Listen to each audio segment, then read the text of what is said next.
Ladies and gentlemen, members of the Planning Committee, welcome to our Strategic Planning Committee here in the Council Chamber on the 4th of March. Have we got any apologies for absence today? Yes, Chair, I've received them from Councillors Lang, Renner-Thompson and Flux. Thank you. We have minutes of the previous meetings. Minutes of the previous meetings of the Strategic Planning Committee held on the 7th of January and also on the 4th of February. Are members of the committee happy that these are a true and correct record? All those in favour? Thank you. Have any members got any disclosures of interest they wish to declare? Councillor Reid. Thanks, Chair. It's application 23/04456/out. I need to declare an interest in leave. Thank you. So that takes us on to determination of planning applications. I will roughly run through procedure at the Planning Committee, the process we go to when deciding on a planning application. So as Chair, I introduce the planning application, ask the members if they've seen any site videos. The Planning Officer presents their report with any updates, any changes to recommendation. We then have a public speaking slot, 5 minutes for an objector, 5 minutes for a local member, parish councillor, county councillor, and then 5 minutes for the applicant or supporter. We then take questions from members of the Planning Committee to the officers, and then we debate the application itself, ask for a proposal, ask for it to be seconded, and then we debate and take a vote on that application. So, members of the committee, our first item this afternoon is an application for an outline permission with all matters reserved, and that is for the erection of up to 10 data centre buildings of Class B8 use, totalling up to 540,000 square metres gross internal area, in addition to ancillary structures, substation, emergency generators and other associated works. And that's on the land of the former power station site on the northern side of Camas in Northumberland. And without any further ado, I would like to ask our Planning Officer, Tamsin, to take us through this application. Tamsin, over to you. So I do have quite a few updates to go through. First of all, I would just like to check, has everyone seen the circulated amended conditions that were sent round yesterday? Yep. Great, thank you. Okay, so I'm just going to go over these briefly. Okay, so the changes to the wording of some of the conditions and to the wording of the report, but the changes are not significant at all. The paper does include some new conditions too, which I would like to be added. And to go over these briefly, they are asking for a communications and engagement strategy to be submitted and agreed, a healthy workplace strategy to be submitted, details of all the testing of all the emergency generators, that the air quality effects of emissions from backup diesel generators will be minimised through the implementation of best available techniques, that details of the air cooling system, including specification and noise output, shall be submitted and agreed, and that details of all external plant to be used in each phase of development shall be submitted with the reserved matters application for that phase, in that certain highways measures are adhered to throughout the period of the enabling works. I also have another update here. So the NPPG was updated on the 27th of February, but I'd like to confirm that the updated document has been reviewed by officers and does not affect the recommendation. So going on to more updates. So in addition to those, I've also received a further response from Northumberland Wildlife Trust. So in summary, this states that the county ecologist's response to proposals clarifies many details in the application. The applicant has responded to our concerns and stated this application is in outline. It is the intention that habitats will be retained where possible within the site during reserve matters applications. The extent of loss needs to be tied down in order to assess the residual impacts. We will maintain our holding objection over the current proposed loss of this habitat of high environmental value and ask that every effort is made to retain as much of the habitat on site as possible by careful design of the layout and appropriate measures during construction. Due to the knowledge and experience of the county ecologist involved, we have more confidence that there will be appropriate implementation of the mitigation hierarchy with avoidance of important habitats and then clear and appropriate mitigation or compensation. We still have concerns about impacts on skylark, which require open sight lines for predators. So Northumberland Wildlife Trust acknowledges and welcomes the proposals to control inns on site prior to any soil movement or construction. We would ask that the exact locations of these species are provided to the county ecologist prior to this work commencing, and that if chemical control is used for Japanese knotweed, stem injection rather than spraying is used. I have checked this with the county ecologist, who says that we can't justify asking for specific locations when individual plants are scattered widely across the site, and we don't want to prohibit spraying as it may be the best method in certain instances as well. The Choppington Parish Council have also submitted their first comments, so they've made comments neither objecting to or supporting the planning application. They welcome the job opportunities that this project may bring to the area, which we believe can contribute positively to the local economy. However, we have reservations about the underutilisation of the site. Given its advantageous location with easy connectivity to major infrastructure, such as the deep port, rail line and unique setting it offers, there was an expectation that the site could attract more revitalising development. In particular, the potential for long-term employment and community benefits seems to be limited in this application, and we would encourage consideration of potential in future plans. We have specific concerns regarding the impact of large vehicles using village roads, in particular the road through West Sleekburn as access to the site. We would suggest placing enforceable weight restrictions along this road. And while we hope the main access routes will be prioritised for transportation to and from the data centre, the installation of high visibility signage along key routes directing traffic through accessible direct routes will ensure that drivers, particularly those unfamiliar with the area, are guided safely and avoid inadvertently taking a wrong turn into residential or narrow roads. We trust these concerns will be taken into consideration as the application is reviewed, and that the development will be managed in a way that benefits both the immediate area and the surrounding communities. Natural England have also submitted their second response, and they've got no objection to the proposal and consider that the proposed development will not have any significant adverse impacts on statutory designated sites. 3 further letters of objection have also been received, which in summary raise concerns regarding overshadowing and blocking of natural light, wind tunnel effect and lack of wind microclimate study, overpowering design and loss of privacy. The removal of earth mounds will negatively impact the landscape of the locality.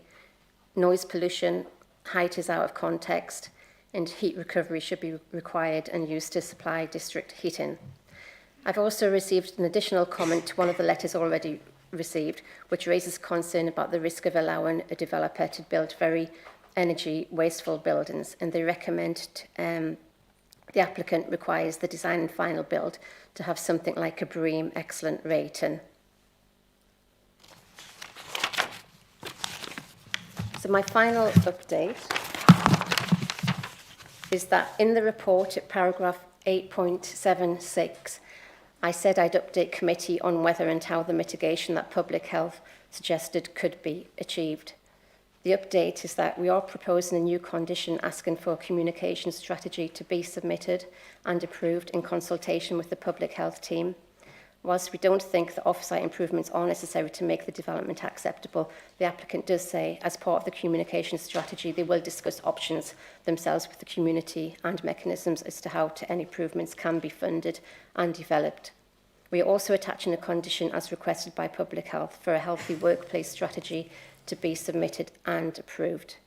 We don't think it is necessary, though, for an outline of a strategy for investments to reduce emissions locally to be submitted. It's through other conditions and commitments we are satisfied that climate change and climate resilience are being considered. So I'll move on to the actual presentation now. Okay. So the first slide shows the location plan. It is a location which you might be familiar with from your site visit today, or haven't dealt with the British Vault application, because it is the same site. As a reminder, and for those who weren't there today, it is the site outlined in red, which is approximately 102.3 hectares in size, and which is located directly to the west and south of the village Camas. It lies to the east of the A189 and East Sleekburn, and directly north of Brock Lane, which provides access to the site. And it lies between the Wansbeck Estuary to the north and the Blythe Estuary to the south. So this slide shows an aerial view of the site. So the site is the former coal stocking yard, which was previously used as part of the former Blythe Power Station, which closed in 2001. The power station was demolished and the site cleared in 2003. So it is now an open, vacant brownfield site with remnants of hard standing scattered around the site and two pulverised fuel ash mounds located to the east of the site. There are also piles of rubble and clusters of stockpiles across the site, which will be cleared. So the land is generally open and flat except for the mounds. There are some scattered trees and scrubs across the low-lying ground, and there are trees to the western slopes. Tree belts are also located in the southwest of the site, enclosing an area of 1930s housing of Harbour View. Existing overhead pylons also across the site to the western side, and they will remain. So in terms of the site's immediate surroundings, this is a mixture of commercial, industrial, residential and agricultural land. To the north of the site and on the opposite side of the road, Wembley Gardens, there is an existing parcel currently used for wading bird mitigation. To the northeast of the site are residential properties which form part of the village of Camas, with an access road leading to the beach. The former Wansbeck Greyhound racetrack also borders the site's northeastern boundary alongside several industrial premises and allotments. Along the eastern boundary, beyond the railway line, which is used occasionally for freight with a bridge running over the railway line, is Camas Primary School together with more dwellings, St Andrew's Church and industrial premises. Beyond this is the beach in the North Sea. There are also a number of points where access is provided to the beach and coastline. So to the south of the site runs Brock Lane, which is where the main access into the site is and will continue to be. On the southern side of Brock Lane is the site which contains the main power station buildings. So this area has had remediation works carried out, and the JDR facility is now being developed on it. This is 3 vertical towers, which are approximately 26 metres, 47.5 metres and 45 metres in height. Beyond this and to the southeast is the port of Blythe, which contains industrial land, and to the southern boundary of the site are more residential properties and bus stops along Brock Lane, which provide a limited service between Bedlington Station, Ashington and Linton. To the southwest of Brock Lane is the settlement of East Sleekburn. The North Sea Link converter station borders the site's southern western boundary, and to the west are wooded areas, grassland and further industrial and commercial premises are located adjacent to the site's northwestern boundary. There are 4 access points to the site, 3 along the southern boundary and 1 in the northwest corner. There are 2 public footpaths which run close to the site, 1 along the eastern boundary and 1 which runs close to the western boundary of the site and through part of it. So in terms of the allocations, the majority of the site is located in Flood Zone 1, with a small area in Flood Zone 2 in the southeast corner of the site. The site lies in the Blythe Estuary Employment Area, and an area potentially suitable for wind energy development. It also lies in a mineral safeguarding area in a small part in a safeguarded mineral infrastructure site. The England Coast Path runs along the coast to the east and south of the site at approximately 200 to 300 metres from the site boundary. Part of the site is also protected open space above harbour view, and it is proposed to preserve in situ the southwest part of the site as protected open space. And this area also contains the only remaining ridge and furrow.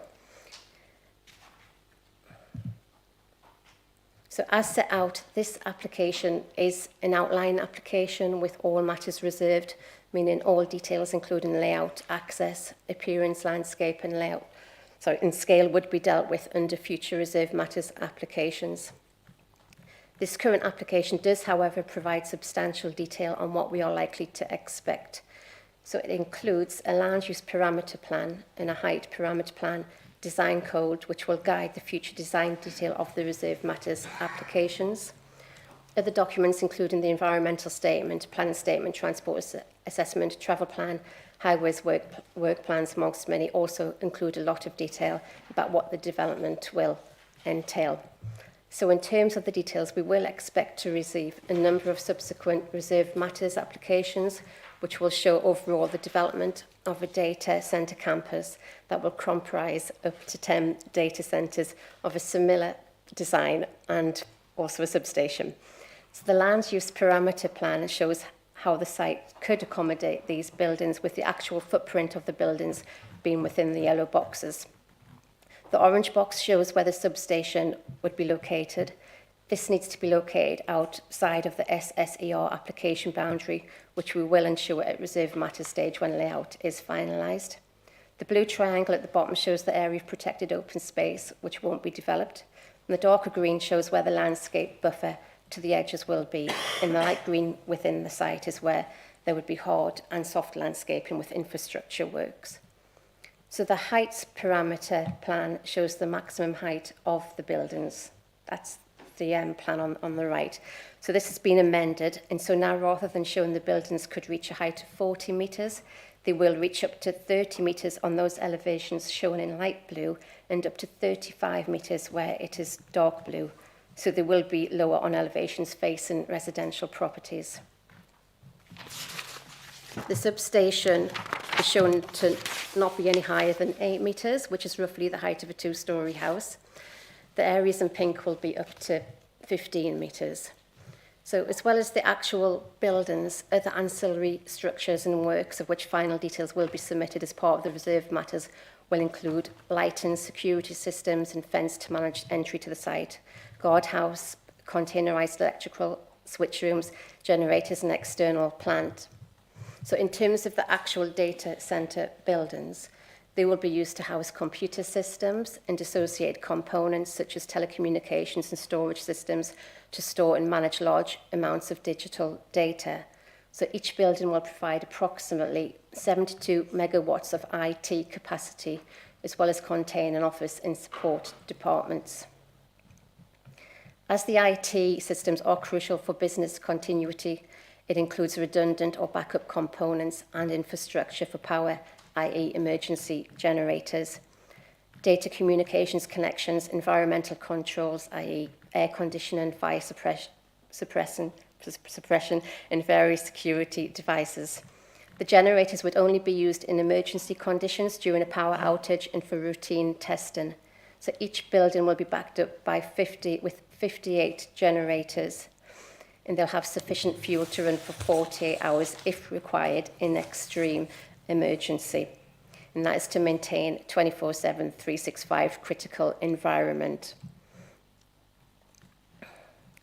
So the exact scale, layout and capacity of each building is expected to be refined through the design process and reserved matters applications. However, each data centre building is expected to be consistent, predictable and have a repeatable design. The indicative layout on the master plan shows that the buildings would be set back from the site boundary to provide distance from nearby residential properties and buildings, as well as allowing space for vehicle and pedestrian circulation and landscaping. Thompson, sorry, could you just flick back to that last slide? I was just wondering if you'd tell members where the power cables come into the site, please. So if you look at the plan on the left-hand side, to the south-east corner of the site, where it's got where it's dark green and light green, they will come in there and then go to the bottom of the site and go along the southern boundary. So where it's straight along the bottom to the south side, where it's green and dark green, then it'll go up. Thank you. So it's kind of like round the edge. Yeah. Okay. So in terms of access into the site, the main entrance into the site will be via the main existing roundabout located on Brock Lane to the south-west, the one we used for today's site visit. Emergency access will be provided via two existing points, one located on Brock Lane to the east of the roundabout and the second located at the northwest of the site with connection to Wembley Gardens. All proposed vehicular access points will be designed to cater for the largest illegal heavy goods vehicles and emergency vehicles. So 50 parking spaces per building will be provided, which will incorporate disabled persons bays, electrical vehicle charging bays, and safe and covered cycle parking provision. And final numbers will be determined through the detailed design stage. So the proposed development has been designed to encourage a modal shift from single occupancy vehicles, as the final layout will also include a shared pedestrian cycleway, shower and changing facilities, and safe, secure and sheltered bike storage. So in terms of the landscape strategy, although the site does have vast amounts of hard standing and piles of rubble on it, it does actually host a diverse amount of ecological features, including habitats such as open mosaic habitat, species of principal importance, neutral grassland, scrub and ponds which support species like grayling and wall butterflies, as well as ground nesting birds. The ecology strategy is to preserve key habitats within the development area where feasible and maximise ecological enhancement in the proposed landscape areas. Recreating open mosaic habitats is a priority alongside retaining existing woodland and scrub where possible along the site's eastern perimeter to both support biodiversity and provide visual screening. Other opportunities for retention will also be sought. So any retained habitats will also be adequately protected, and the applicant proposes a principle for high-value trees to be retained on site where feasible.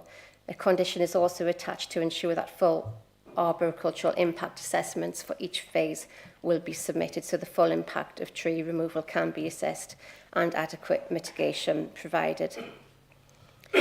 So while the development will result in the loss of much of the habitat on site, as much habitat creation as possible will be undertaken as part of the landscaping, including 19 hectares of open mosaic habitat, 18 hectares of other neutral grassland, and over 3 hectares of ponds, which will contribute towards the biodiversity net gain. Biodiversity net gain will also be secured through Section 106 agreements associated with each reserve matters plan and permission. As part of this application, the applicant has also agreed to contribute £40,000 to increase the size of the Wadham mitigation site to the north.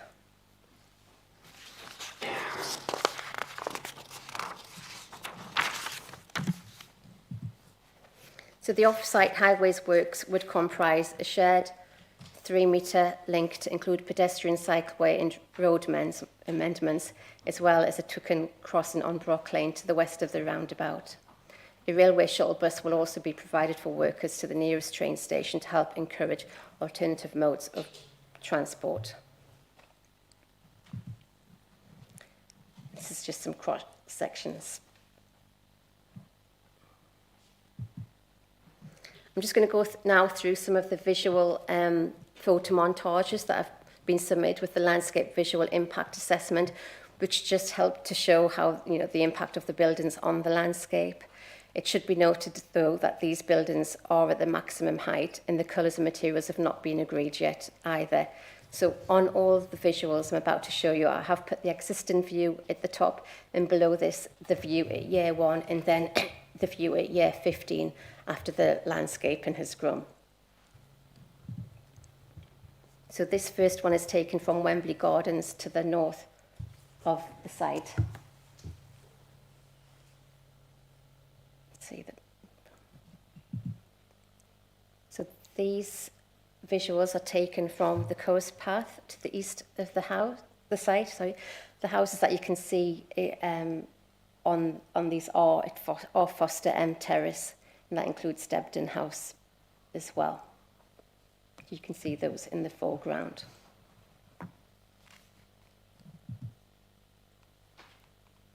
These are taken from Northfield, which is at the top of Sandfield Road, which is the residential street to the south of the site. You can see on the yellow dot and the plan in the corner where it's taken from. So this one is a long-range view of the site from the edge of Sandy Bay Holiday Park.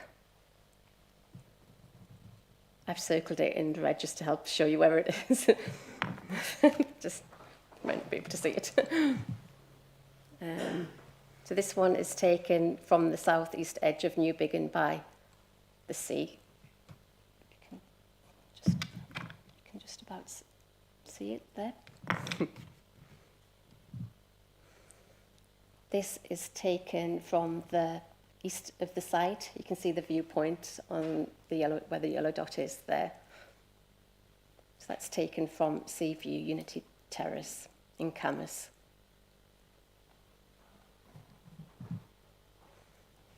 This is another long view range, and this is taken from between Sleekburn and the River Blythe to the southwest of the site.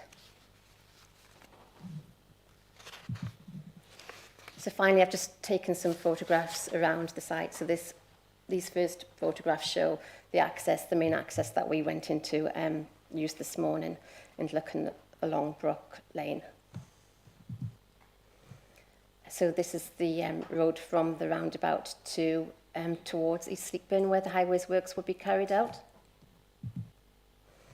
This is a photo showing the south of the site from Brook Lane. This is taken to the south from the southeast of the site. It's looking towards the site from the east of the site, next to St Andrews.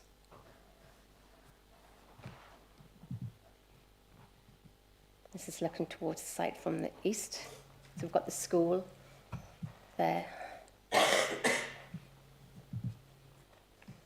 And these are photographs taken from within the site and looking towards Foster Terrace. That's the photograph on the left, and on the right you can see the JDR towers. No. These are photographs taken from within the site as well, so you can see the piles of rubble in the JDR towers there.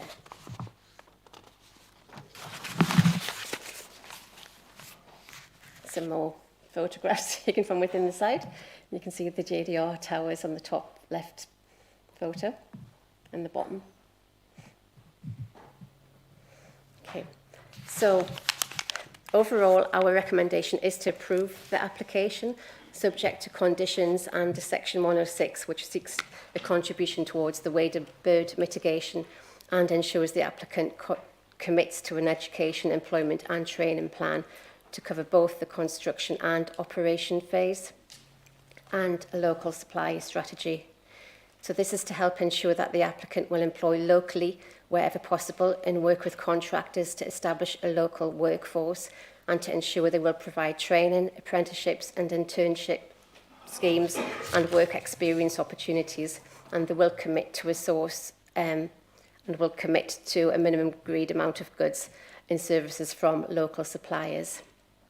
So as set out in my report under Section 2, QTS is committed to recruiting from the local area within 25 miles of the site, wherever possible, to establish a local workforce. So they will require both skilled construction employees and specialised maintenance professionals once the site is in operation. The applicant has estimated that the proposed development will generate up to 40 jobs per data centre, therefore up to 400 direct operational staff when fully built out, including security, maintenance and logistic support roles. It's also expected to create approximately 1,200 construction jobs full-time. So just in terms of some of the objections and concerns raised, I just want to go over some of these with you. Security, just in terms of security, the site will have a means of security control for staff and visitors, waste collection and building operations and maintenance. Dedicated routes and checkpoints at specific intervals will be established as part of the user's security criteria to create a thorough access control measure during the arrival and departure process. In terms of fire risk, information relating to protocol and procedures in the event of a fire at the facility will be included within the management plans at the site.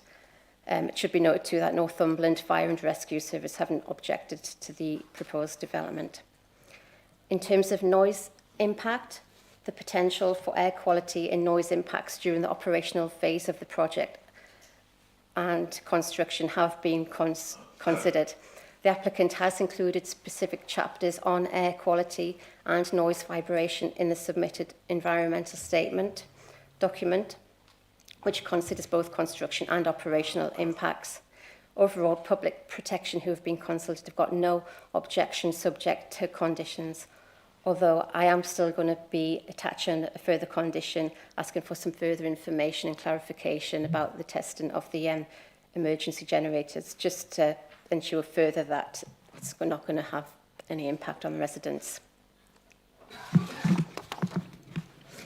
So concern has also been raised that the development is described as B8 use and that the building should be built out to BREEAM standards. So in terms of this, the use class that data centres fall within is not established in national planning policy or the use class order, and as such is a matter for some debate. Given that they do relate to the storage of data, they have often fallen within the use class B8, and it is considered reasonable that data centres proposed on this site do fall within this use class. As such, the development falls within the definition of the main employment use.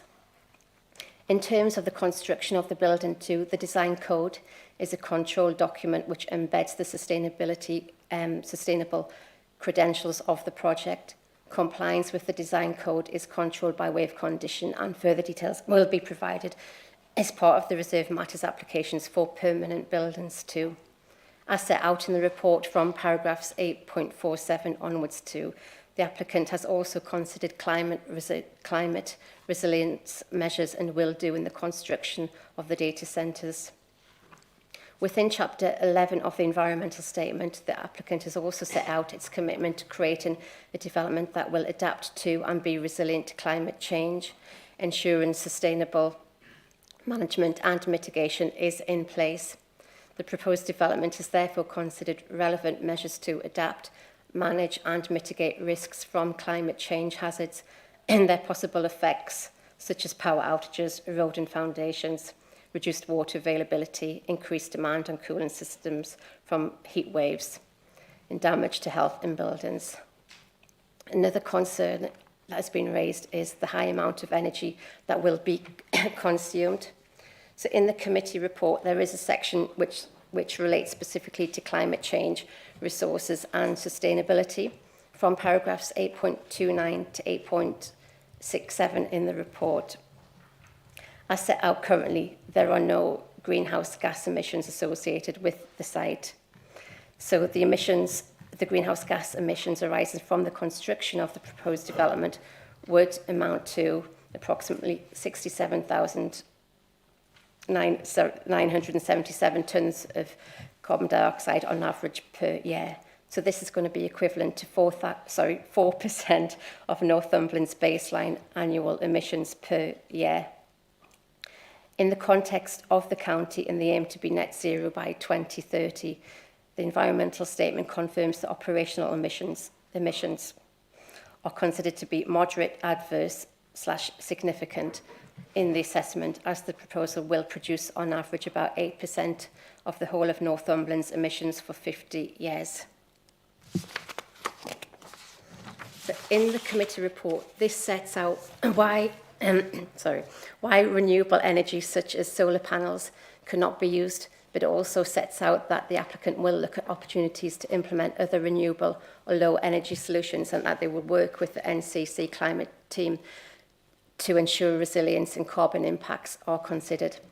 So whilst this application is only an outline application and design details will be assessed at reserve matters, the applicant has set out embedded mitigation and commitments to the proposed development too in relation to climate effects and climate resilience.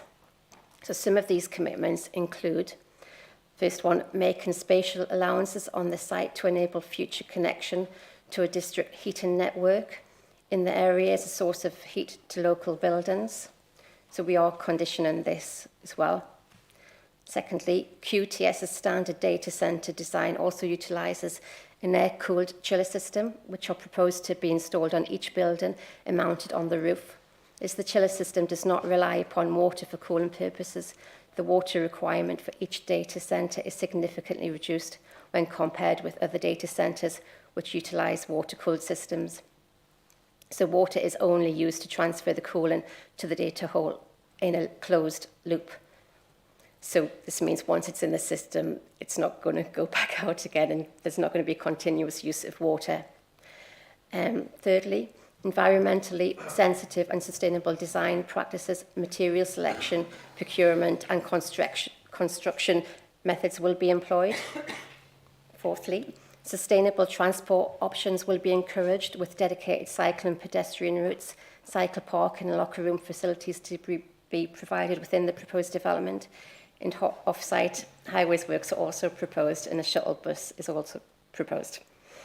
The applicant also proposes to monitor the extent to which generators are relied upon and when replacing, considering more efficient generators. So the air quality effects of emissions from backup diesel generators will be minimised through the implementation of best available techniques, and I have conditioned that as well. So whilst this project does come with significant challenges, primarily the high energy consumption will emit greenhouse gases throughout its lifetime, the applicant will therefore be utilising a high number of sustainable practices which will help to mitigate its carbon footprint as set out above. The applicant will also continue to look at innovative technology throughout the life of the development, which could in the future help to mitigate against this further. That's it. Thank you very much, Tamsin, for your very lengthy but very detailed and comprehensive report. We've all enjoyed that. Thank you very much indeed. Ladies and gentlemen of the committee, we now come to our public speaking slot.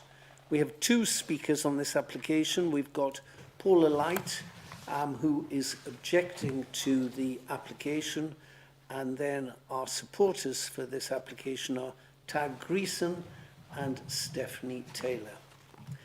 Could I ask Paula Light if she'd like to make a... Sorry, just before that, just to go back to declarations of interest. On page 50, Choppington Parish Council had not given a response, but in the updates that Tamsin gave, there was a response. I'm a parish councillor at Choppington Parish Council, but I haven't taken any part in anything to do with planning at the parish. So it's just to make that clear before we go any further with this. Thank you. Thank you very much, Chair. Thank you. Paula Light, you have 5 minutes. Thank you, Chair. I'm a resident of Chemist, and my property is one of the nearest. It's 165 metres actually on the east side of the proposed data site. Whilst I accept there are some potential positive regarding the regeneration of the area and work opportunities, there's still fundamental issues still to be addressed. I speak on behalf of myself and my husband to formally object. So the first is in relation to the loss of natural light and overshadowing. The size and close proximity of the proposed 30 to 35 metre storey building will significantly reduce natural light to our home and other residential properties in Foster Terrace, Wilson Avenue and potentially the school. This is particularly severe in the morning for Wilson Avenue in relation to the way that the sun rises and sets, and later on in the evening in Foster Terrace. So it could be exacerbated in the winter months because and lead to prolonged overshadowing and loss of vital natural light. There's no overshadowing assessment on the planning documents, despite national guidelines requiring developments to consider this, and those outlines are issued in my objections. Second area is about the overpowering design and the loss of privacy. In the planning statement, they said there was no mention of any impact on the east side of residents. It only relates to landscape buffers, and with it doesn't give any further details. The plan to use planting trees to soften the impact on residential areas, I believe, is flawed. The ponds are planned to the areas actually closest to the residential properties, then Foster Terrace and Wembley Terrace. So we're unable to actually benefit from any planting or screening from those areas. The height of the build is excessive, and the tree planting won't be able to screen or soften the actual image, as in the landscape strategy, and is mentioned in the Wardle Armstrong architect report, and I believe is one of the consultants. In my view, it's like hiding an elephant with a tea towel. You're just not going to be able to do it. The plan doesn't satisfy its own policy in respect to the height parameter plan, and that's to have a positive contribution to the local character and to have a positive relationship between the build and the natural features. It doesn't meet those criteria. Wardle Armstrong, the consultative architects, have raised concerns on the 13th of December and again on the 12th of February about the visual dominance to residential and recreational users, and particularly on the east side, needing facade treatment and to reduce the visual impact. The overbearing impact of Foster Terrace, Wembley Terrace, Selborne and Wilson Avenue, where landscape buffers will be insignificant, ineffective throughout, and these areas just haven't been addressed. The impact to the Wansbeck estuary, again, will be impacted, and also other properties nearby. I believe that the consultation process has been flawed or misleading. Residents were sent leaflets, invited to a consultation event. The image that was sent out on the leaflet was misleading. It was a very small building in the middle of a very large area. And again, the pop-up banners used in the consultation event on the 15th to 24th of October shows a small building, again surrounded by meadow grasses. It had a 1D plan with no heights for the building, stating that there would be 2 or 3 stories, not 30 or 35 feet or even 40 as it was at the time. Visitors were asked to make comments and objections, which I did at the time, believing that I was actually making objections to the planning application. And I believe that lots of other people who attended that event or those events were unaware of what they were actually objecting to. Subsequently, I found out the photos were available that we've seen today of the site. They were taken on the 22nd of September, well before the consultation process, and actually supplied to the company on the 1st of October. So they were actually available for the consultation process, but none of them were actually used. I believe that really impacted visual photos had been used to actually give to the residents, there would have been a lot more complaints. And in fact, when those visuals were put out on social media, it ended up in 4, I believe, complaints immediately after that. So I believe that the residents were misled, and there would have been more objections if consultation had been effective and transparent.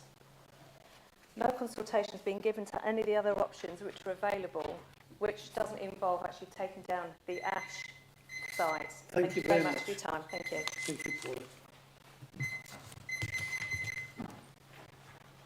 I'd now like to invite Tag Greason and Stephanie Taylor to speak.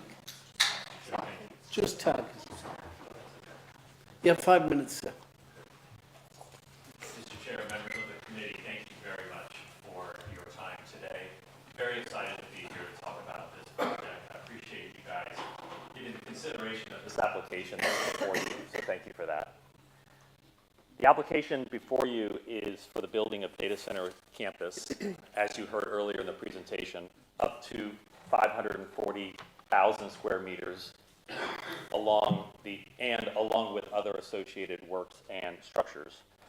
in the UK, we've heard the government has announced that data centers are critical infrastructure for the UK's technological advancement, economic growth, and the broader development of society and communities.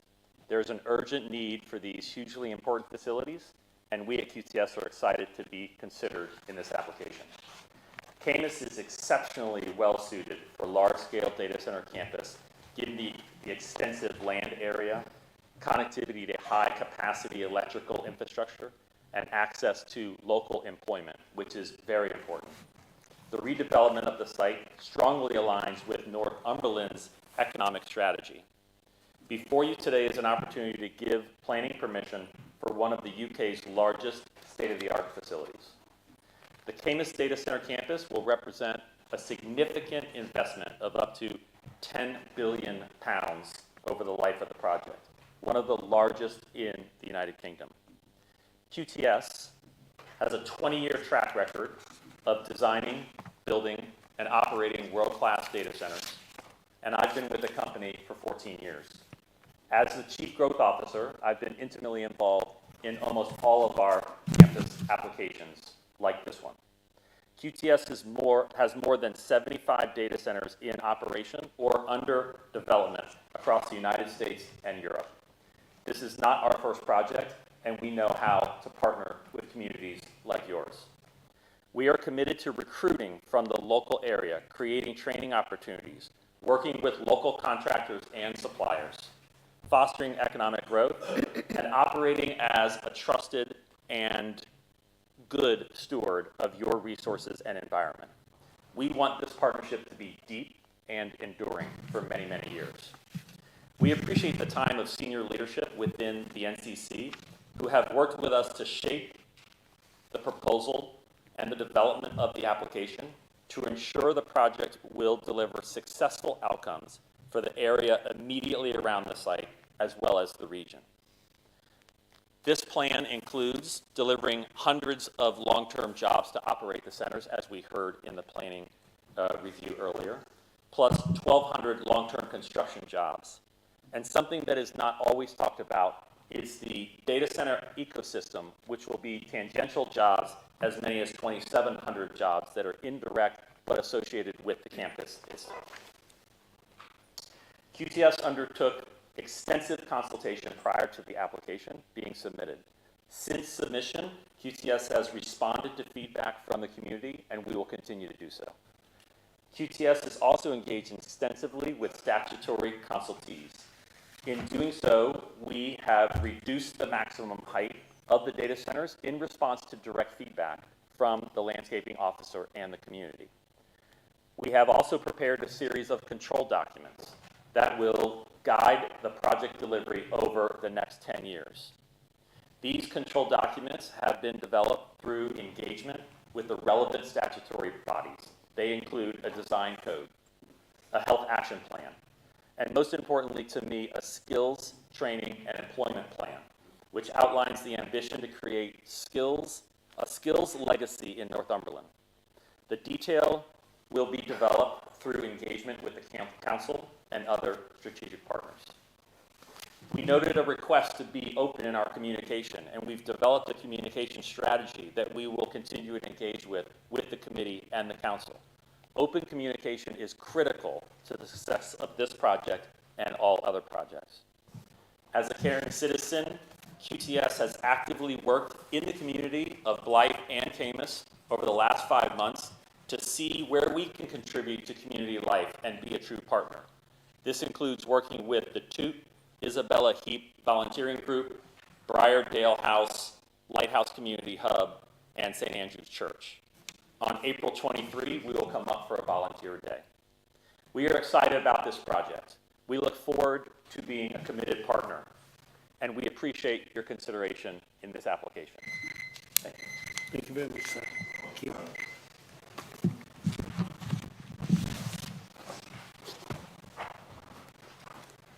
Ladies and gentlemen of the committee, we now come to the slot where you can ask questions of our planning officers. But as your chair, I would like to jump in first and just ask the planning officers for the response to our objector, Paula Light, who complains about loss of lateral light and the overpowering design of the application. What have you got to say to that, Tamsin? So we have attached condition 11. Yes, so under condition 11, we have asked for a survey, an assessment to be submitted which deals with like daylight, loss of daylight, sunlight and overshadowing to help cover that. So we will assess that as part of the Reserved Matters application. In terms of the distance from the house, so the building will probably be set about at least 100 and 110 metres from the nearest residential properties. There will be a 50-metre landscape buffer around the edge of the site as well. And in terms of the planting between Foster Terrace, I mean, that is something that we will be looking at the Reserved Matters, the landscape, and we'll make sure that there's sufficient tree planting around the site to help minimise any impact on the landscape. In terms of the concerns raised about the public consultation, that was through the developer, that wasn't through us. Yeah. And is it right that in your sort of height parameter plan, you have been working hard to... Yes, that's right, yep. So it's been reduced from 40 metres to 30 to 35 metres. And I just wanted to point out, this is like an absolute maximum height, so it could be lower than that. We just don't have those details yet. So in that height also includes the light generators and everything on top of the building. So it's like the overall height. Good. Thank you very much indeed. Members of the committee. Councillor Wallace. Thanks, Chairman. Chairman, just very briefly, because I know the difference between questioning time and debate time. I'd like to thank Tamsin. And I think Tamsin in this report, just for the community who won't know, there's 100 pages. It was like watching a double episode of Coronation Street listening to her. It took that long, Tamsin. Sorry. But thank you very much. And just for the record, there's 285 documents on the planning portal. It shows you it's not about a planning officer, it's about a planning team. And this team with the stakeholders have done one hell of a job, and I'd like to thank you on behalf of my community. But I have two questions, Chair, for me, and you know me, I'll probably come up with a third. Can you... We've had the opportunity through presentations, public events to ask questions, scrutiny committee, so I've had most of the answers, Chair. But I'm conscious the community can watch this on Northumberland TV and they'll say, why didn't you ask that question, or why didn't you get that clarified? Throughout the report and throughout your presentation, you referred to reserved matters. Now it clearly states what those reserved matters are.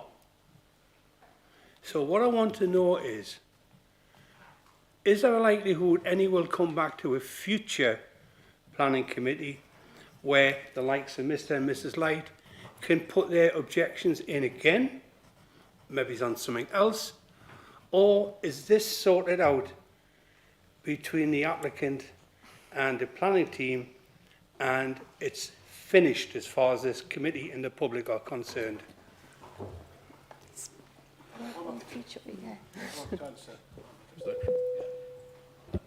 I think, Councillor Wallace, that will depend on precise details that come in.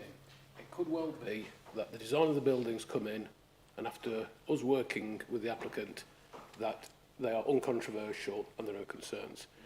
If there are what we think are perhaps objections which haven't been fully addressed, but require some balancing, then we will bring it to committee for a public debate on them. Okay. Thank you very much. That was very much the answer I expected. So I have prepared question 2. Thank you. In the report, thank you very much, it says the last building could be completed by 2035. It also mentions very briefly, and there was an update from Tamsin, on communications and engagement strategy. So it's basically the same question again. Is that between the developer and this authority, or does it involve likes of Mr. and Mrs. Light Will they have the opportunity to attend a meeting, to have a presentation? We did this for RWA in Power. We did it with a recent application for a biomass, and we've done it with SSE. We couldn't with British Volt because we had COVID, Chair. This is the biggest investment that area will ever see, and I don't think it's right. I appreciate the fact when Tag stands up there and he rhymes the organisations he's spoken to. One of the 4 is within that ward. 3 of them aren't. And I want to see my community gain from this application, and I think the only way they can do that is when they sit around a table and have a true communication and engagement strategy. Thank you, Chair. Thank you. So, so in terms of the communications and engagement strategy, this is something that our public health team actually requested, and we are going to be consulting them as part of this, and as part of that, yeah, it is to show that the applicant will be consulting with residents and having meetings with the residents as well, so they will be involved in discussions, further discussions.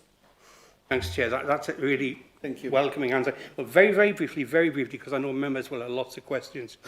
And this goes right to the final page on 132 to our colleague and consultant engineer, Matthew Payne, in Highways.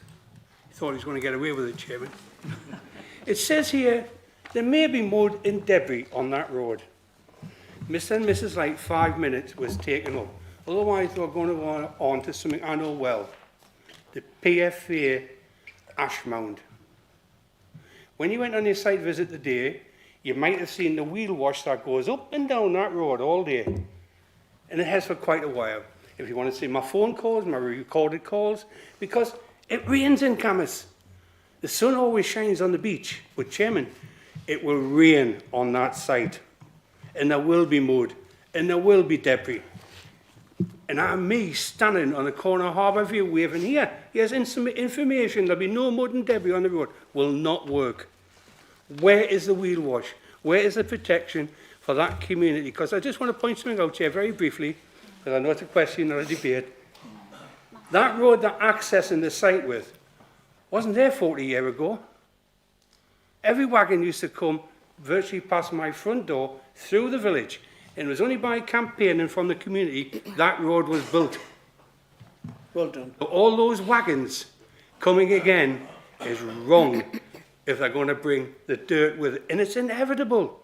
It was a coal stacking yard. And the ash that came across, villagers in that community, Chairman, got their windows washed weekly free of charge. That's how much ash used to come from that power station. It needs more than an info point here. Thank you. Matthew? Yeah, that recommended informative is something that we recommend to advise people of their legal responsibilities for under the Highways Act.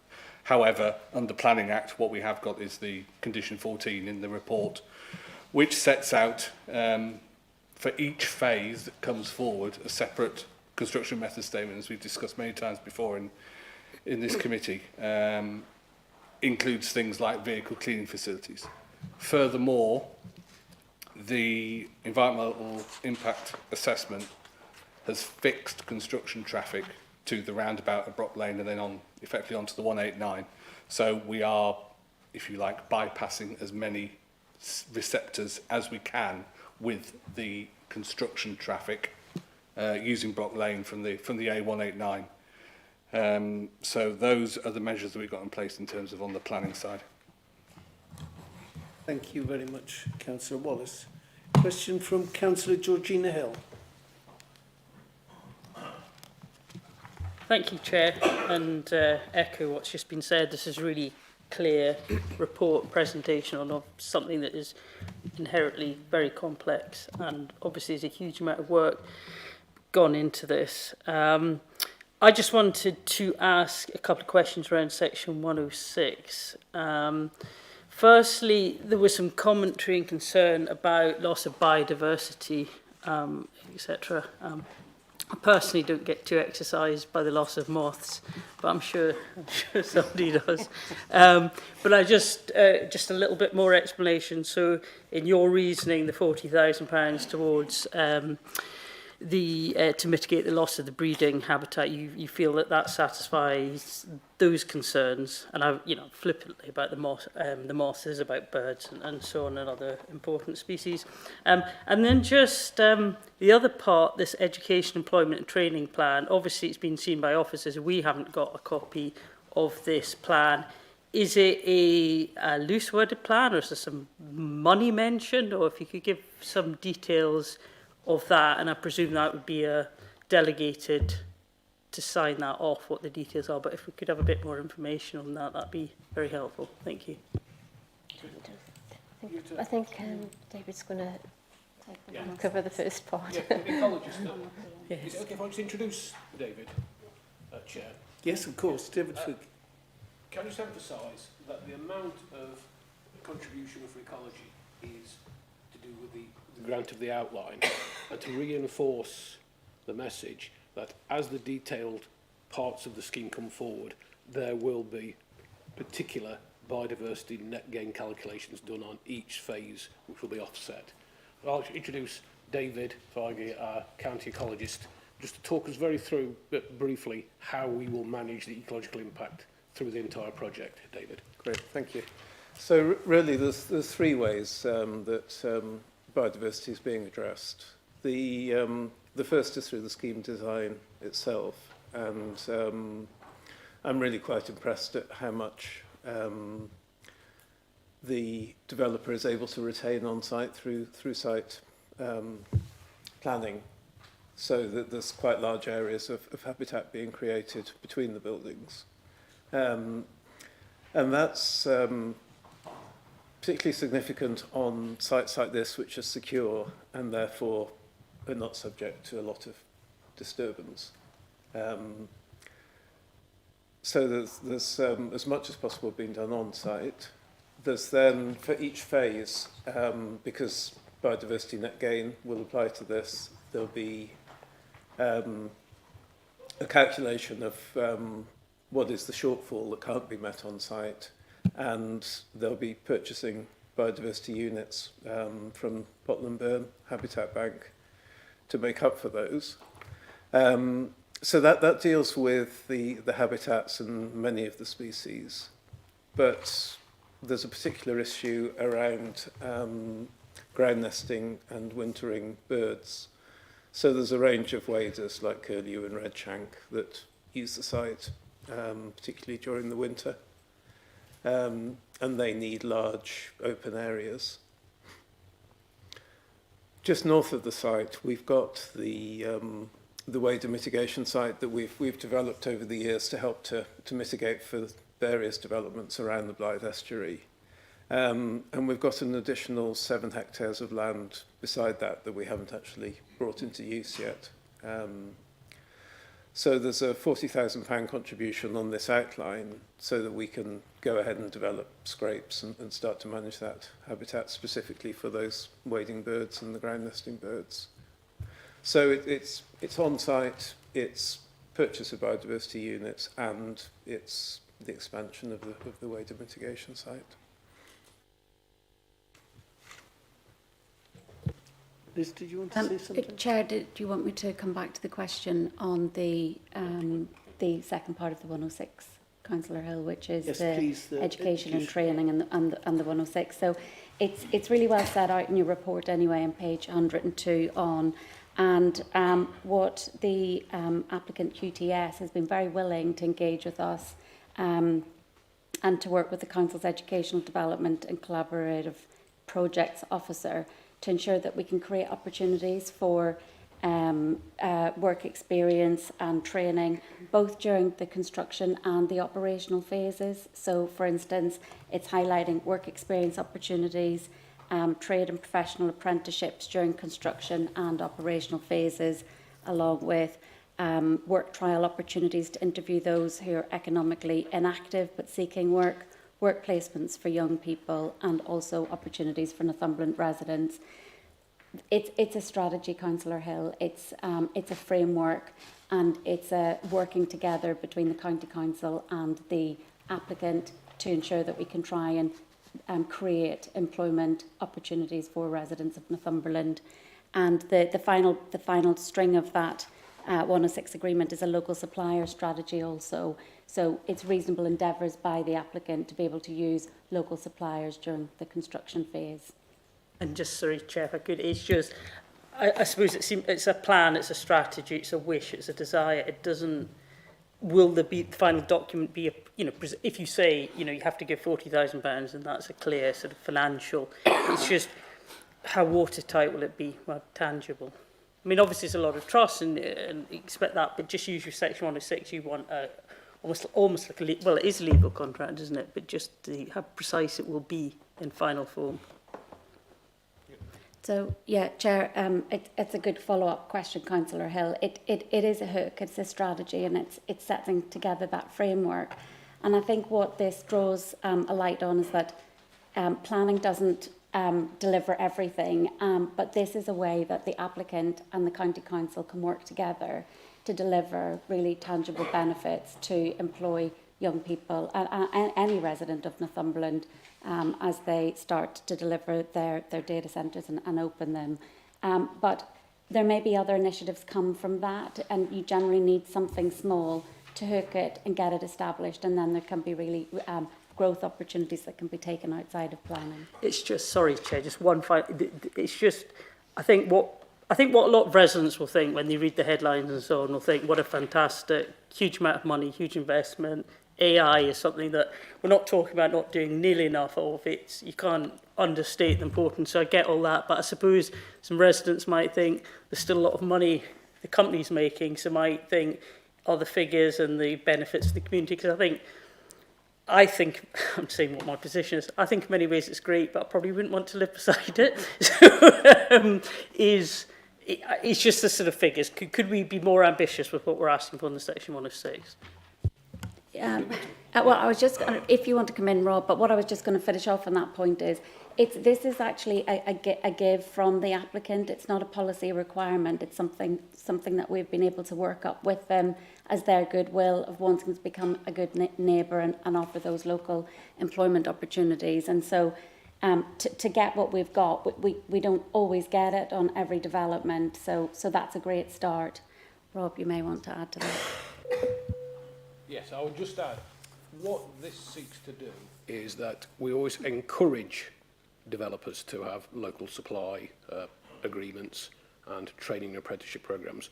What this does is make a public commitment that they're going to work with us, and that will be in the form of a contract, because you're right, that's what a Section 106 is. Against that, we need to be careful not to be too prescriptive today, but how we'll approach that, because issues will emerge, and we'll do things like mapping out where there are employment gaps, which will change over time in the area. And this is a commitment to respond to the experience of our teams in our children's and adult services, as well as what the developer will require in terms of workforce. And that may change over time. So this is a public commitment to work together on this. And it is only for applications of this scale and type that we normally are able to secure that legal agreement. Councillor Ball. Thanks, Chair. So I just want, can we put as part of the conditions about the communication strategy to have named contact within there? And also within that for almost like a timeline of when the public can be seen to be engaged with through public meetings as well, not just a statement to be put out actually face to face, because there's obviously some issues with regards to what's happened so far. So in being able for the local member to be able to, if there is an issue with, like, say, for example, the roads where they're covered in mud, we've seen it in Julie's ward, for actually somebody that will be at the end of a telephone line or will and be able to action something as well, not just a share token. And also with regards to the skills legacy stuff, I would love to see more detail within that, and not just ifs and buts, some real, this is what will happen, the number of apprenticeships, the number of programmes, and also, I know we can't plan for the future users and customers of this site, but also being able, if there's some way that we can enable that communication with some of the customers that will come via this site, because we all know who some of these big names are, and I think it's a great opportunity for some of our young people, and I would love to see some kind of strategy for the community engagement, getting in contact with the local parish councils, the local community groups, and really not just being this big building that suddenly appears, but actually being part of the community, because I think that the long-term strategy, they're going to be there for a very long time, and it is going to have an impact on everybody's eye line and everything else, and employment opportunities is a great thing, but I also think actually having, if they could have a community engagement officer direct for that site that works out of there, that would be absolutely amazing. Yes, certainly. Yeah, it's welcome that you're focusing on the communication strategy, because we've done a lot of work with the applicant to discuss what that means. So members, you'll know, and talking about dirty roads, generally that's picked up through Matthew's team and the construction management plan. But what we, through discussions with the applicants and our public health team, is the reason why we're pushing for this communication strategy is to do more than that. It's about being the good neighbour, having residents, having the school, having local community groups, members of that communication strategy, so that they will know in advance when something's going to happen, rather than it having happened and then people wanting to know what's been going on, so when phases are coming into operation and so forth. And in terms of that point of contact, we were really keen that that was from a member, a personnel member of QTS, not the site manager operating the build. And that's what we're going to be driving for, and have our public health colleagues involved in the drafting of that communication strategy. So can I just ask, are you wanting further details in the wording of the condition, so it's clear, or? I think it would be good to get that in there if we can, because if we don't put in the condition. Yeah, I've done something similar on the Bedlington site. So yeah. Yeah. Okay, I can amend that wording. We'll have a think about some wording, Yes. Chair, and maybe come back to you at the time of recommendation. Councillor Julie Foster. Thank you, Chair.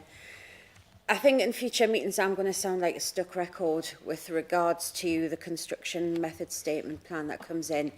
As Caroline alluded to before, I've had a heck of a time in my electoral division with works that have been going on. Mud on the road has been absolutely horrendous.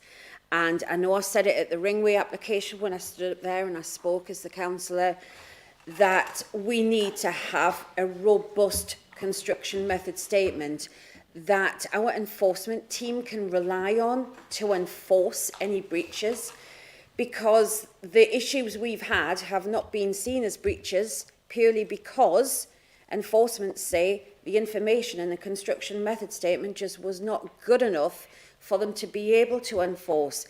And that simply cannot happen on something of the scale of what's in front of us today. And I asked last time and it got overlooked, but I'm going to ask again, when it comes to the construction method statement coming in, can the local ward councillor be involved in being able to look over that to make sure that they're happy with it as well? Because they're the people in the first line of fire from the residents when things don't go right. Thank you, Chair. Can I just, I'll just add one point in that we use generically worded conditions on construction management plans normally. As Matthew pointed out, these will have bespoke ones for each phase of the construction, because it's such a large site, it warrants that. So we can talk to the local member when they come in and saying these are the areas it's going to cover. Are you aware of anything else? But they will be bespoke to each phase, because the works will be different on each phase. Other questions from the committee? Oh, sorry.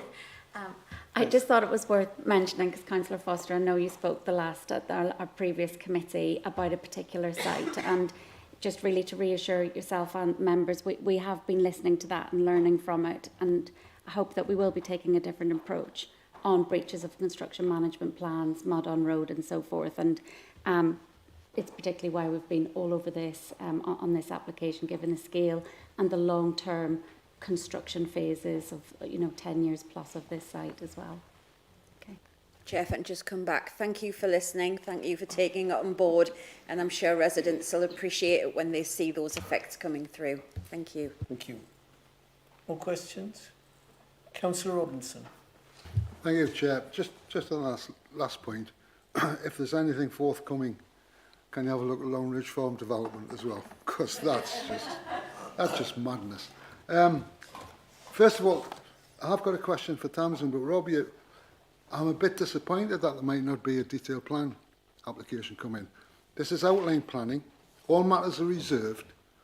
I would suggest this is more like an informed planning debate to come to a conclusion, rather than testing specifics of a building. And if there's, especially seeing that there's 10 facsimiles of the same thing, basically, going to be going in, we can surely look at specifics of what was planned. Anyway, the question, Tamsin, is when we were there this morning on the site visit, asked where the infrastructure needed to build out this thing was going to be housed, and it was on the south side of it. But the suggestion that maybe in the later build out, they might need to replicate some things up there. So I just want to ask, is there any suggestion of a road coming in from the northwest corner into the back end of that site? Because there's two reasons.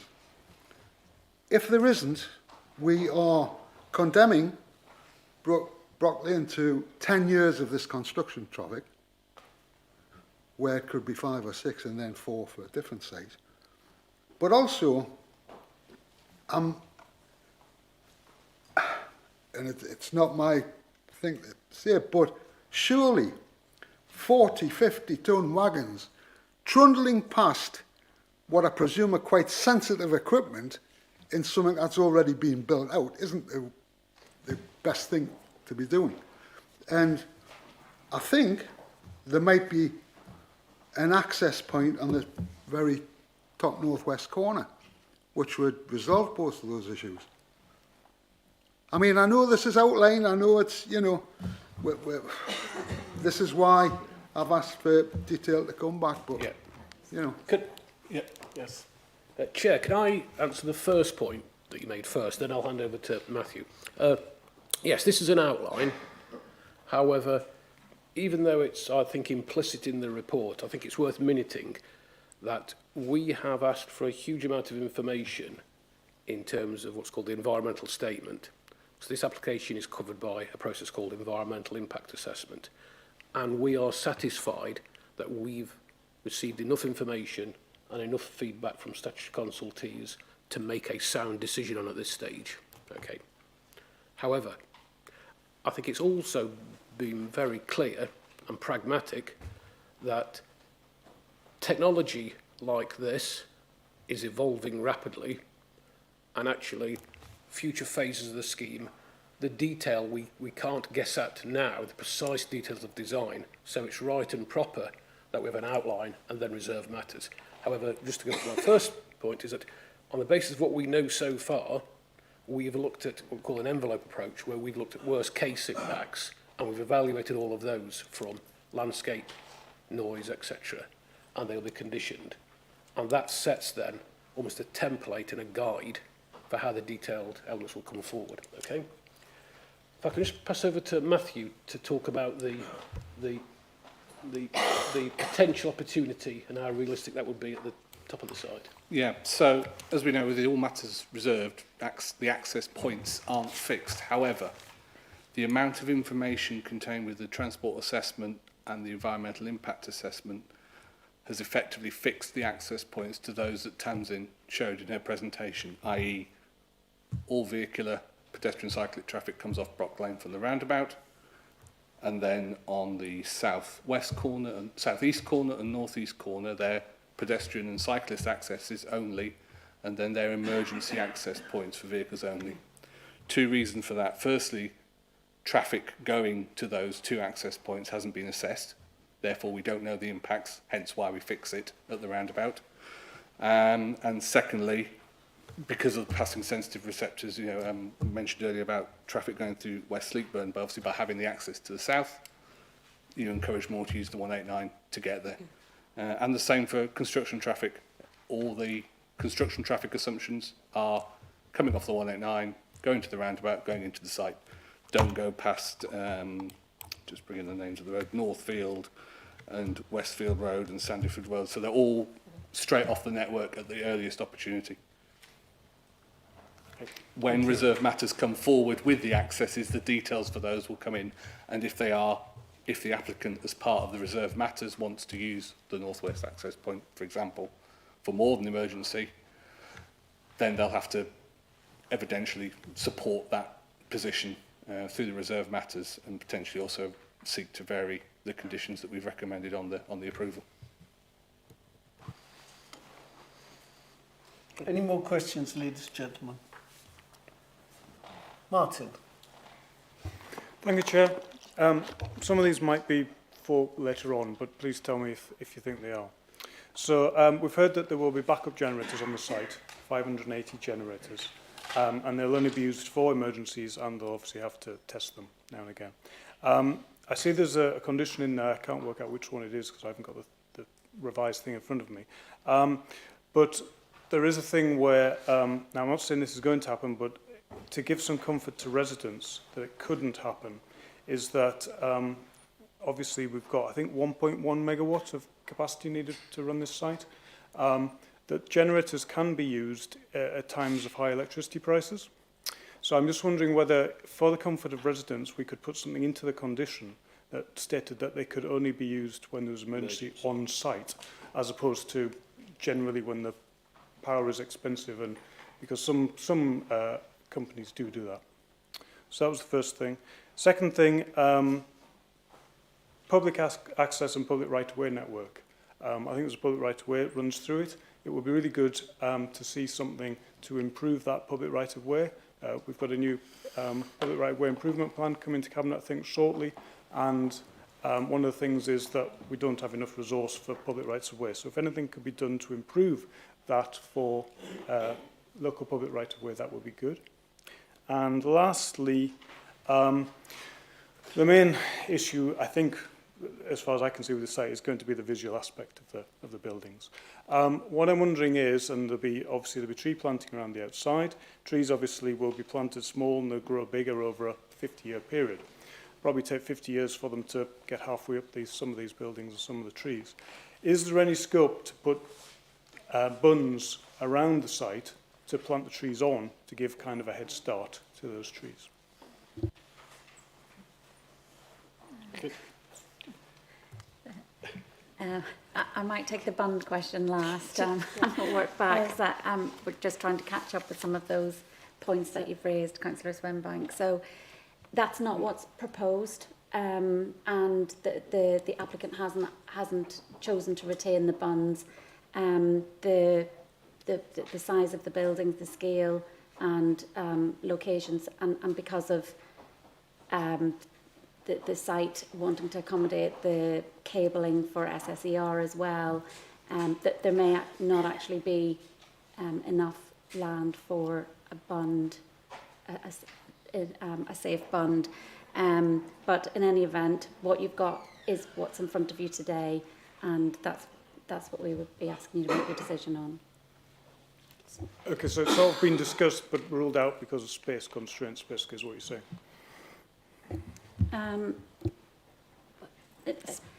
I think we would probably need to it would need to be an engineering exercise to see whether that was actually capable of safely accommodating bunds. It's not just a case of, mounding soil there. It would need to be carefully thought out, plus how it's that manoeuvring soil on and off land. So it's not just something that we could ask for. It would have to be technically considered with some engineering thought process behind it as well. So in terms of the existing mounds that they've got there, the applicant is proposing to flatten them and reuse that on site. So if we were to have bunds, we'd probably have to bring material from off-site onto it to create them. And then obviously bunds would have perhaps visual impacts to obviously when we're dealing with the reserve matters, we will be looking at materials carefully and landscape and the type of trees as well, the type of landscape, and we'll do whatever we can to ensure that, you know, any impact is limited as best as we possibly can do. Just in terms of the public rights of way questions, I have discussed this with the applicant, and we are going to be looking at that in terms of, with the reserve matters applications, ways of improving the existing public rights of way across the site. Then in terms of the first question, I didn't quite understand that. What was that? Okay, if I can try and explain a bit better. Some sites will use emergency generators, effectively emergency generators. They will use them, they'll plug them into the grid, and then they will use them when electricity prices are high, because they can generate electricity via a diesel generator and make money at it. So essentially, just to give residents some comfort that there couldn't be periods of generator run. It's unlikely to happen, I suspect, with this site, but it would just give a bit of comfort for residents. Yeah, can I just respond to this one? I can see where you're coming from now, actually. Yeah, I think there are two issues here, and that large-scale, high-technology facilities all require backup energy systems. I think that's a given, okay. And the second, what you're saying is that the condition may just need an extra sentence saying that in terms of the backup electricity generation system, we'll check it, will only be used for either maintenance, routine trials, or for emergencies, so, not for any other, you know, day-to-day use. Okay? The generators are going to be run on diesel. Yeah. So. Yeah, that's what we're saying. We said that it can't be used because. So they wouldn't. What the council is saying is that, on the face of it, you are granting planning permission for a fairly substantial energy generation capacity on the site, which is there as backup, but we want to make sure it is only used as emergency, rather than as a generating facility in its own right. So we do have a condition that covers that. We've asked for further details of so we when will and how they're going to be that up with used. that way. Okay. Yeah. Thank you. Any more questions from the committee? No more questions? Could I have a recommendation? Councillor Alec Walsh. Thanks, Chair. I'm sure the solicitor will keep me right, because there's been that many updates and discussions left, right and centre. But I certainly welcome the opportunity to say to QTS and welcome to Camas, welcome to South East Northumberland, and welcome to the North East of England. This is something that's going to last about 50 years, Chair. But can I just, before I say a little bit extra, if that's with your permission, can I just add whatever that condition was on the communication and engagement strategy be included in the recommendation? And I think what was said was it would be agreed at the top table. What's been said by everyone has been made very clear that the community must be part of it. And QTS themselves have said, we want to be good neighbours. I would add at this stage, Chair, if they're looking for good examples, talk to SSE, talk to NSL, talk to JDR. They've all become great neighbours. And when you look at this report on education and training, it's absolutely phenomenal. It is phenomenal, because everyone says to me in the Camas area, oh, hi, we're not going to get a job out of it. Surprise, surprise, you are. You are. You might not end up managing the site, but you'll end up working at that site. But the opportunities will be there to provide that opportunity to enroad to management. And it's specifically spelled out on page 103. In addition, during the operational phase, the applicant suggests it feasible to ring-fence opportunity for Northumberland residents by working with the site operator. Work experience opportunities for children in education at Key Stage 4 and post 16, including those with additional needs. So it's not a case of picking the best. It's giving everyone an equal opportunity. So it's unheard of, Chairman. Trade and professional apprenticeships related. Can I propose? You're asking for a proposal. Yeah. Yes, it is a proposal. I had proposed it. I asked if I could continue, and I wasn't told with no, the Chair's Richard. indulgence, He's very excited. It's one of the biggest investments. I can certainly we're go going and to then see. come back later, Richard, if that makes you happy. Because that's all I intend to do, make every farmer in Northumberland happy. So your proposal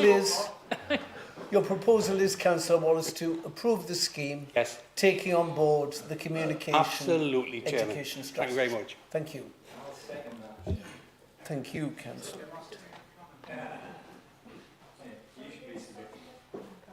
Would anyone else like to speak to the application? Councillor Jeff Reid, then Councillor Dodd. Thanks, Chair. I just think, like Councillor Wallace, you know, let's be excited about this. This is going to put us on the map, front and centre, in a technological revolution. There was a couple of things that came to mind as people spoke. Just think, what was there 20 odd years ago was a massive pile of coal that people had dug out from the ground 20, 30 miles distant, put it on wagons and trains and dumped it. I mean, Alex will remember how high it was, but it was a big pile of coal. So, you know, people need to remember what was there before. When this is up, presumably it'll be clean, it'll be quiet. There'll not be the coming and going of wagons or the trains or the, you know, when the power station needed coal, it just took it. You know, whether it was 1 o'clock in the morning or 3 o'clock in the afternoon, the coal was just shifted to the boilers. So this is going to be a far better neighbour than the power station, I think. And I do remember at one point the power station was accused of causing acid rain in Norway. Well, I don't suppose we're going to get any of that either. So well done. Everybody's to be congratulated for doing this. My only kind of word of warning, or perhaps not warning, kind of looking to the future, if we think back 50 years ago, which was 1975, I remember that we had a telephone in our hall, and that was it. You know, there were other people in the street used to come and ask me, Mum, if they could use the phone, because they didn't have one, because we were posh, obviously. So goodness only knows where this is all going to take us in 50 years. Goodness only knows what's going to happen when the first thing is built and someone else has decided there's a better, quicker, faster way of doing this. So we have to change the buildings to accommodate what the next thing is.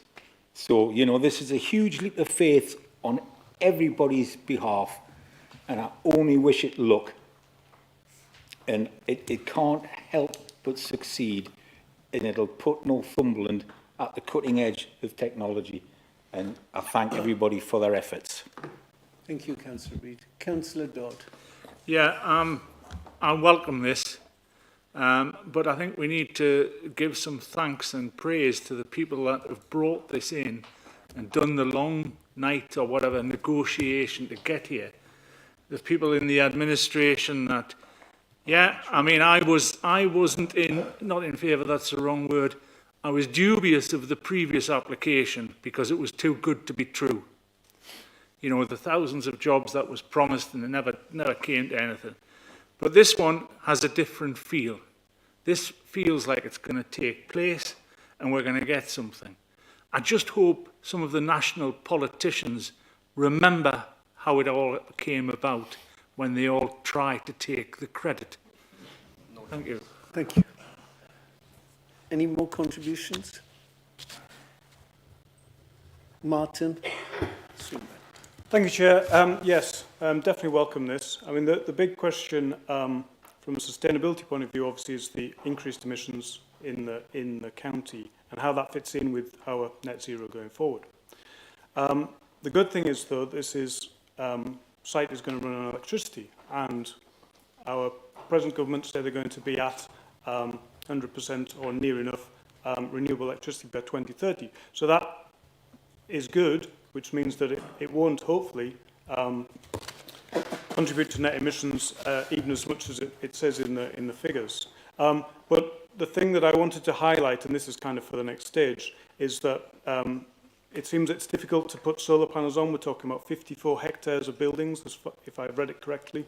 It's difficult to put solar panels on those buildings, which obviously is slightly disappointing because, you know, that means there's more farmland might disappear under solar panels. But there will be a lot of waste heat comes out of this building, and I think it's something for the council to think about, as well as for the operator to think about, is how we utilise that waste heat. Going forward, this is a massive opportunity for this area to reuse that heat sensibly, usefully, and that will help reduce the emissions, such as they are of this site. Thank you. Thank you. Councillor Ball. Thank you, Chair. Just like to welcome this application. I think it's great for future of like all the job opportunities that will be coming on the back of this. I really hope that the community do engage as well. So when these plans are put in place, that they turn up at every meeting as well and have the voices heard. And the other thing, I just want to reply to Richard and just say third time's the charm. Because we have seen this before, and I think there's a lot of people that are disillusioned with this, and I really hope that this is the final time that we get to see an application and that this does get delivered. We do get the jobs, we do get the opportunities, and QTS deliver for the people of Camas because they really deserve it, and the people of South East of Northumberland deserve this as well. And I can't wait to see future generations employed, trained in some of these fantastic opportunities that I do hope come on the back of it.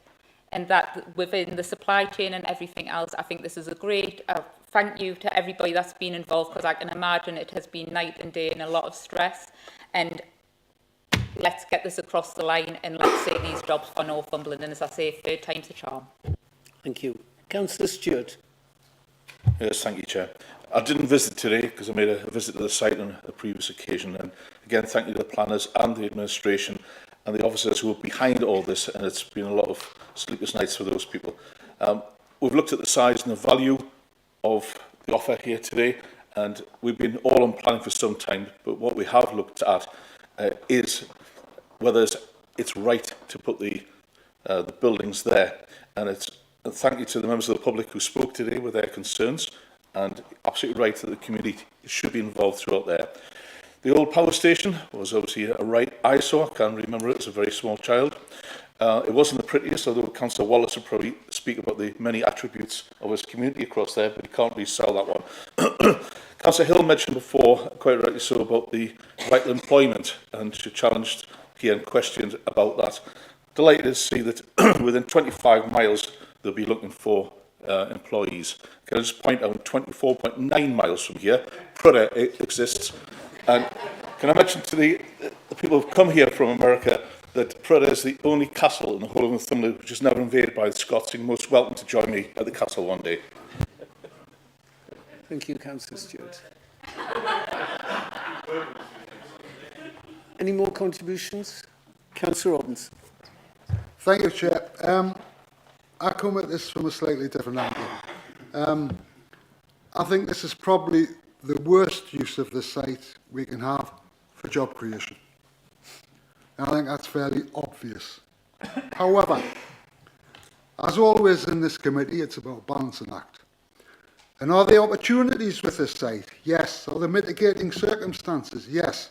Have we got something, if we embrace this, that will directly correlate with those jobs that we've lost? And I think we will. So I'm 100% in favour of it. Thank you. Thank you. Councillor Hill, another question? Or your first question? Your first piece? That's a question. This is just my contribution to the debate, Chair. I think give that man a coffee. Yeah. I just want to echo what's been said. You sit at planning meetings and you see caravan park extensions, god-awful houses that are going to be second homes, holiday homes in villages that can't cope with them, etc., etc. So it's really good to be sitting at something that you can be really enthusiastic about. I mean, Northumberland, one of the great benefits of Northumberland, it has an economic downside, being sparsely populated, populated, but the space we have. And when we can utilise the great space we have appropriately, it used to be a power station and so on. So for the technological revolution which is going on, and I don't think even, I think in 50 years' time, people are going to look back and say we didn't really quite get it 50 years ago. We're not talking about it enough, not actually even doing enough. So the fact that this is happening in Northumberland is fantastic.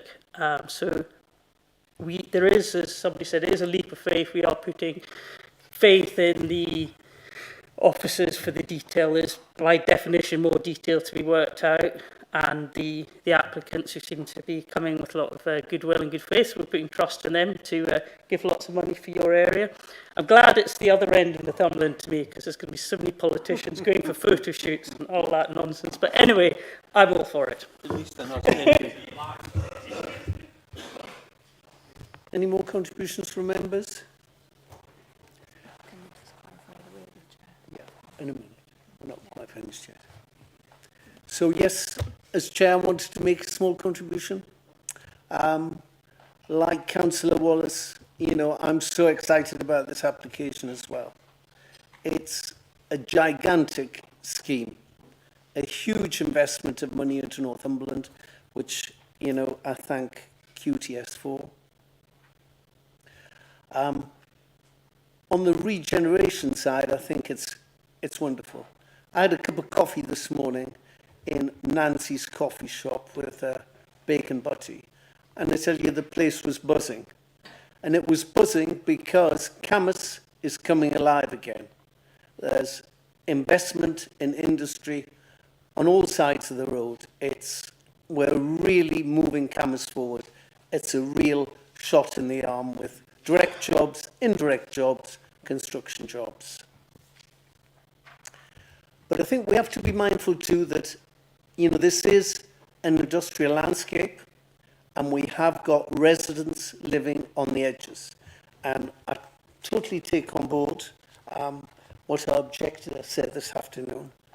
And, you know, I do know that our planning team have been working hard, especially on the parameter height plan, to keep the building as low as possible and assimilated into the landscape. And that's where I felt our site visit this morning was good.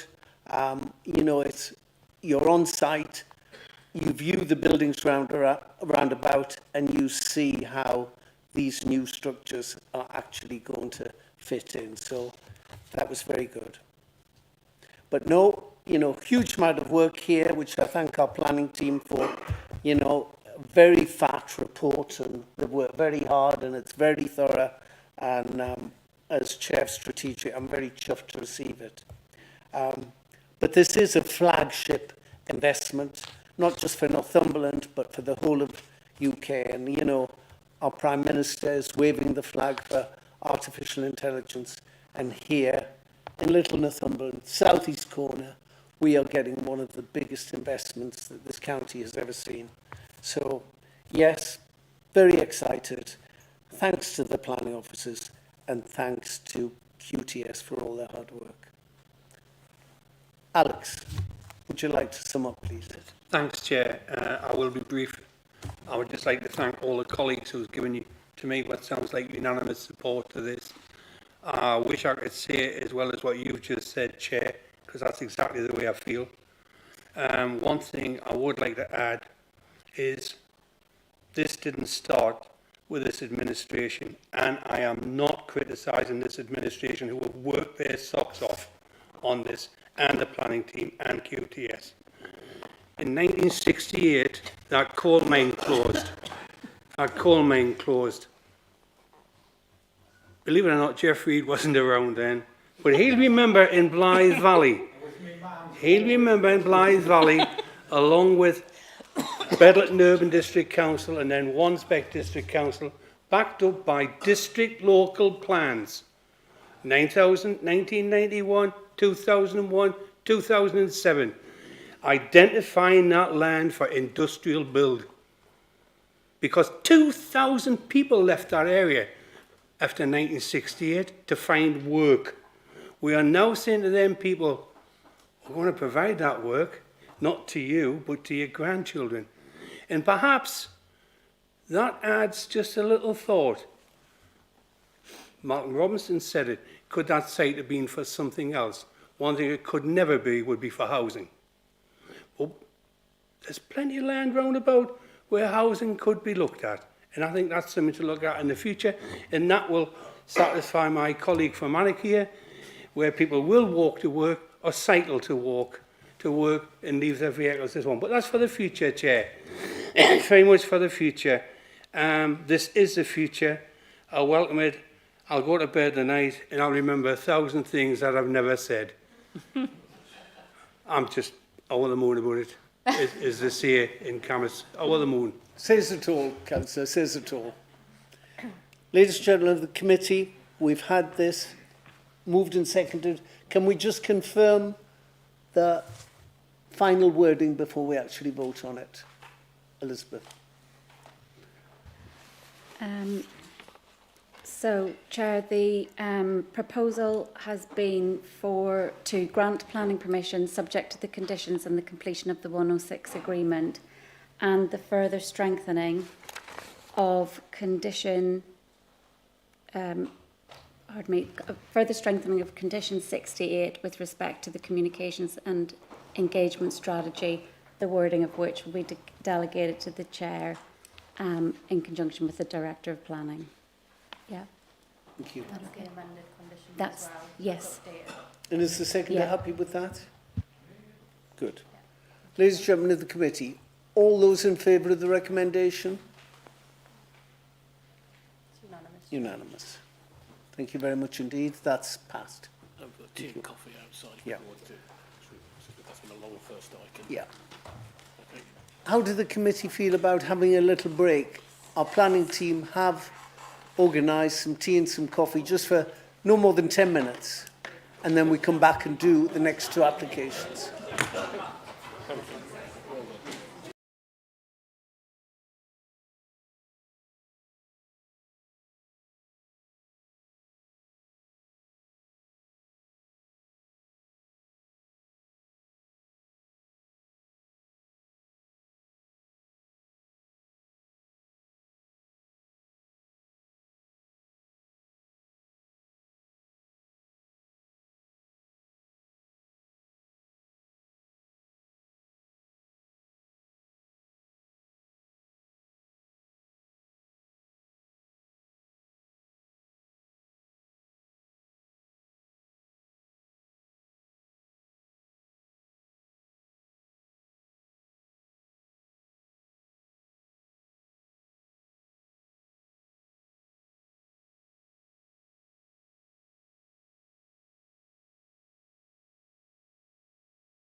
Ladies and gentlemen,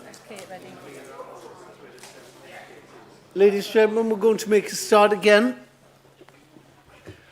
Our second item on our applications this afternoon is on page 133. Demolition of existing buildings and redevelopment of the former Marley Tiles factory to provide 60 residential dwellings with associated access, parking, landscaping and infrastructure. And obviously the site address is the Marley Tile Factory, Lead Lane, Newlands Concert in Northumberland.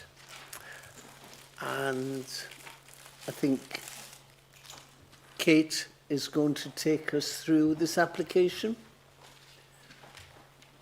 Kate, over to you. Thank you, Chair. So I have two updates for the application, the first of which is condition 20, where it says no development shall commence until. This should be replaced with no development other than demolition shall take place until. The second update is that the National Planning Policy Guidance was updated on the 27th of February in respect of Greenbelt development. There was no update in this document on how viability on these types of sites might be affected. I can confirm that the updated document has been reviewed by officers and does not affect the recommendation. This application is for demolition of existing buildings and redevelopment of former Marley Tiles factory to provide 60 residential dwellings with associated access, parking, landscaping and infrastructure as amended at the Tile Factory, Lead Lane, near Ebchester. The site is currently vacant, having last been in use as a tile factory. Members may recall that an application came before committee in 2019 for 105 dwellings, which was refused and dismissed on appeal. Several buildings have been removed from the site for safety reasons since then. The current scheme has been brought forward by a new applicant for 60 dwellings, following extensive pre-application discussion, and brings high-quality development which is well thought out and addresses all concerns raised previously in the refused application. The reduction in the number of houses has enabled a more considered layout than the previous scheme. The 3 landscape plateaus on the site have been used to create 3 groupings, each with their own distinctive character, referenced as the farm, the village and the woodland. You can see here this is the site where it's located with the red line.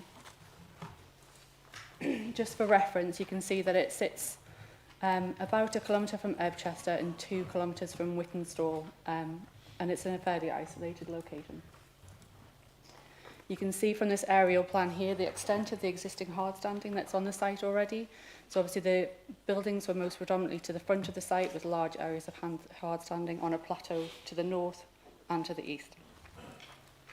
This is the existing site plan, which again just shows the outline of where those buildings were concentrated in the south corner. This is just some photographs just to aid members into a good reference of where the site's at and the buildings that were on there. So do you see the red dotted lines which are annotated on the photographs? They denote where the extent of the site that will be coming forward would sit. So this is the views from Lead Lane, which is the B6309. You can just see that large 2-storey building there, which is a remnant of the tile factory. So again, this is from a longer range view on the B6309.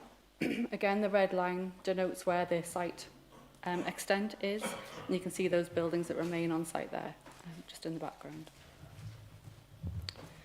Again, this is from the B6309, but looking north towards the site, so you can see there is some tree cover there, but you can see the buildings just in the background, again, where that red line is showing.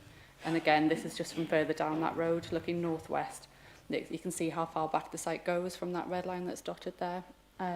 But as I said previously, there are several different plateaus on the site, so actually much of that is below eye level where you're looking there. So this is the proposed site plan. The 3 areas, which I'll show you in more detail in a minute, sit on these 3 levels as set out there. This is a bit of a better site plan, just showing you the extent of the woodland which surrounds the site. The 3 areas are distinctly shown there. We have an introduction of some SUDS areas, retention of woodland to the north. This is just showing you the upper plateau, which is the one that's really the most visible. This one is called the farm, and it sets out a number of dwellings in a sort of farmyard arrangement so that it's a specific area with different materials. The farm would consist of stone facades with brick and chimneys and stone heads and sills. This is the proposed site plan of the village area, which is the one further south and the largest of the three areas. This would be stone and brick facades, stone quoins and slate effect tiles. And then the lowest of the three is surrounded by that woodland area, and the plateau is called the woodland. This shows that it would be cream and red brick, including some black cladding and slate effect tiles. You can see here on the landscape strategy, there are a number of ponds along the northern side there, those three ponds that are joined together, which are existing. You can see there's a recreation trail going around the woodland in that north area there. There are several sites of open space within the site, and two suds areas, which hopefully you can see my mouse there, are just in the centre there and at the rear of the site. There are a number of other measures at the site, which I'll come on to later, to do with sustainability measures, including the hub where the cycle shelters and the EV charging points will be located. This is the open space strategy, so it just goes on from what I was explaining there about where the open spaces areas are, retention of the woodland areas, and that area to the north, which is not to be touched by development, is an existing woodland area. So as part of the application, there's been significant discussions with our highways team about particularly improving sustainability to the site. And one of the things that has come about from that proposal is to provide 2 new bus stops on the B6309. And you can just see them here on this plan. Hopefully you can see clearly there's one to each side of the carriageway here, and new footways proposed to gain access from the site. I'm just going to show you some of the range of the house types, just so you get a feel for what they are. So these are spread throughout the site with different materials depending on which part of the development it's on. So this is the Derwent, the Emont, the Gelt, the Kent, the Leven, the Lowther, the Loon, and the Tyne. And these are some of the examples of the garages which are on the site as well. So we thought it would be really useful as part of the presentation to include some of the CGI images that have been provided with the application, and they give a real flavour of what it is that's been proposed on the site. So this is the one of the farm, which I said was the highest of those plateaus. As you can see, it's located around a central area to give a feel of a farmstead type development. This is the village, which is the middle section of the site. And then the woodland, which you'll see is quite different in terms of its materials, which is located down at the lowest level in the site, surrounded by the ancient woodland. So these are also quite useful. They're a bit of a model of how those views that we looked at earlier on the photographs would appear once the development has been carried out. So it just gives you an idea of where those buildings were before. On the top slide there, that's the existing tile factory buildings and how it would look going forward. Again, this is very similar, so you can see the change from the top slide, which just shows the existing tile factory buildings, and then a CGI of how things may look going forward. So the applicant has taken great time and care to come forward with a truly bespoke and high quality scheme on what is a highly visible vacant site. There is little chance that a better scheme could be achieved that could be viable for a developer. It is acknowledged that the site is not in a sustainable location and that there are significant costs associated with its redevelopment, and officers spent significant time with the applicant to resolve technical issues and believe that the proposals will be a positive change for the site. It is therefore recommended that the application is granted permission subject to the completion of a 106 agreement, including an overage clause, £830,838 toward affordable housing, £54,129.42 towards education, £8,119.41 towards parks and gardens, £8,168 towards habitat monitoring, £902.16 towards healthcare, and £300,000 towards the bus service, together with the conditions as set out in the officer report, with an update to condition 20 as set out earlier. Thank you, Chair. Thank you very much, Kate. Thank you very much indeed. Ladies and gentlemen of the committee, we now come to our public speaking slots. We've got two speakers on this application. We've got Colin Horncastle, who is the local county councillor, and we've got Chris Smith and Richard Swan speaking in support of the application. Can I ask Colin to step up and speak for no more than 5 minutes, sir? Thank you, Chair. Right, so, Morley Tile site. I don't know if you all know it, but if you've ever been past it, you'll never forget it. I remember many years ago with boundary changes and the Division I was responsible for changed, and I got this area. I was selected for an area called South Tynedale. I thought, this is wonderful, this. All the southern part of Northumberland, lovely little valleys, tiny little village, beautiful place. But when I actually drove around it, I came across the Morley Tile site. Now, the Morley Tile site is right on the edge of the Northumbrian border with Durham. And it is, for those of you who know it, is an absolute eyesore. An eyesore doesn't really cover it, it's desperate. It became an attraction for a lot of youths from all around either side of the border, a lot of antisocial behaviour. A young person, a young boy, about 2 years ago fell through a roof, critically injured, severe spinal injuries. I don't know whatever happened to him, if he ever recovered. It became attraction for fly tipping, and everybody in that area wanted something done with it. A few people didn't know what they wanted done with it, but everybody wanted that site cleared. The problem with the site was it was a redundant factory closed for many decades. Somebody had just walked away from it and it was just left to fall down and rot. It had asbestos, it had a contaminated soil surface, it had huge ecological problems. So jump forward quite a few years till I was actually chair of this very committee. And a high volume developer came and put an application forward for, I think it was 120 houses on this site. It was a terrible application. It came before the committee refused it, they appealed. The inspector chucked it out, and it was left again for 2 or 3 years, nothing happened. And just out of the blue, I got a phone call from somebody I didn't know at the time. Would I like to meet on the site? And that's when I met the applicants that you have in front of you tonight. And it was a totally different experience meeting these people, because they'd studied the site, they'd studied the committee report, they studied what the inspector said, and they wanted to do something really good on this site. They asked me, as the local member, what I thought, what I wanted, design, materials, the density, and that's what you got in front of you tonight.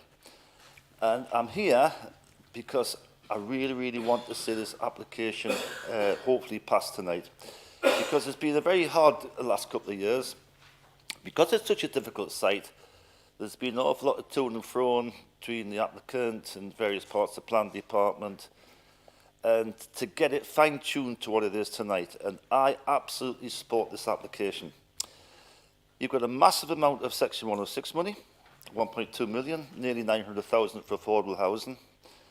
There's no affordable housing on the site because it's a site in the middle of the countryside which you would never put affordable housing on. So the benefits to me and that community there is to have this site cleared, tidied up, quality housing put on with good design, good materials. I'm not going to say much more, but what I will say is, because things have changed, after speaking to Rob Murphy, and things have changed, and if this doesn't go forward tonight, the way the new government have got things, because this is a brownfield site in the green belt, if this doesn't go through tonight, no other developer will ever come forward to take this on, because they couldn't afford to do it. So tonight is the last chance for the people of that area and the people who drive past it every day on the way down to Durham to get this site cleared up with an absolutely wonderful development that the applicants themselves have really put their heart into it. Thank you. Thank you, Colin. Now I'd like to invite Chris Smith and Richard Swan to speak to the application. Gentlemen, over to you. Thank you, Chair, and good evening, everyone. My name is Chris Smith. I'm a Planning Director at Lichfields and the Planning Agent for the applicant. I am sharing this opportunity to speak in support of the application with Richard Swan to my right, who will be speaking directly on behalf of Storey Homes. Members will be familiar with the site and the earlier application by Bellway that was considered at Planning Committee in December 2019. I was also the agent for that application and heard the committee discussions firsthand. Members cited concerns for the location of the development and for the layout, scale, appearance and design, and ultimately members got the decision right to hold out for a better scheme. Storey Homes has since acquired the site, and Richard will provide more detail shortly in the approach to the design and also their vision for the development. I would first like to provide a summary of the key planning considerations. As detailed in your officer's report, the site is located in the Greenbelt. However, there are provisions in both national and local planning policy to allow development on previously developed sites. The in-principle matter has been given careful consideration by officers, and we fully agree with the assessment that has been undertaken to reach the conclusion that the proposal is not an appropriate development in the Greenbelt. The Storey Homes team has approached the challenge of the site's location with fresh thinking and a proposal for a £300,000 investment in public transport to increase the frequency of the 689 service that runs between Hexham and Concert. This will provide not only the new residents of the development with a genuine alternative to using cars, but it will also benefit the entire bus route, and we estimate this to include a catchment of around 24,000 people. Officers give significant weight to this as a benefit, which we fully endorse. A managed car club would also be provided on site with EV charging points and cycle stands, again to try and reduce the need for car ownership. Further information has been submitted during the application to address any comments that have been raised, and we consider that there are no outstanding matters that cannot be dealt with through appropriately worded planning conditions. When I spoke at committee in December 2019, this followed objectors speaking against the Bellway application. The fact that we are following a local ward councillor speaking in support of the scheme with no one speaking against is a testament to the standard of the development proposal before you today. Thank you for your time. Thanks, Chris. Speaking on behalf of Storey Homes, I want to emphasise that we didn't take on this site lightly, nor underestimate the commitment required to even be here at this committee today after 3 intense years of working on this project. In purchasing the site, we thoroughly reviewed members' reasons for refusals back in 2019, as well as the subsequent appeal, and we were and we still are confident that we can overcome those concerns. Chris has touched on our plans to support sustainable methods of transport, and I'd like to focus on our approach to design. In our very first pre-app meeting, a great emphasis was placed on us needing to evidence a high-quality sense of place, which had to be exemplar in design. We firmly believe that we've achieved that, with 3 distinctive character areas, 2 of which respond to the local Northumberland architectural vernacular in a farmstead and hamlet village style, with the 3rd responding to the very immediate locality in relation to the woodland, all connected via a new nature trail. We've created new house types for this development, ones which we've never built before and may never build anywhere else. They'd be true one-offs, and each house would have its own air source heat pump.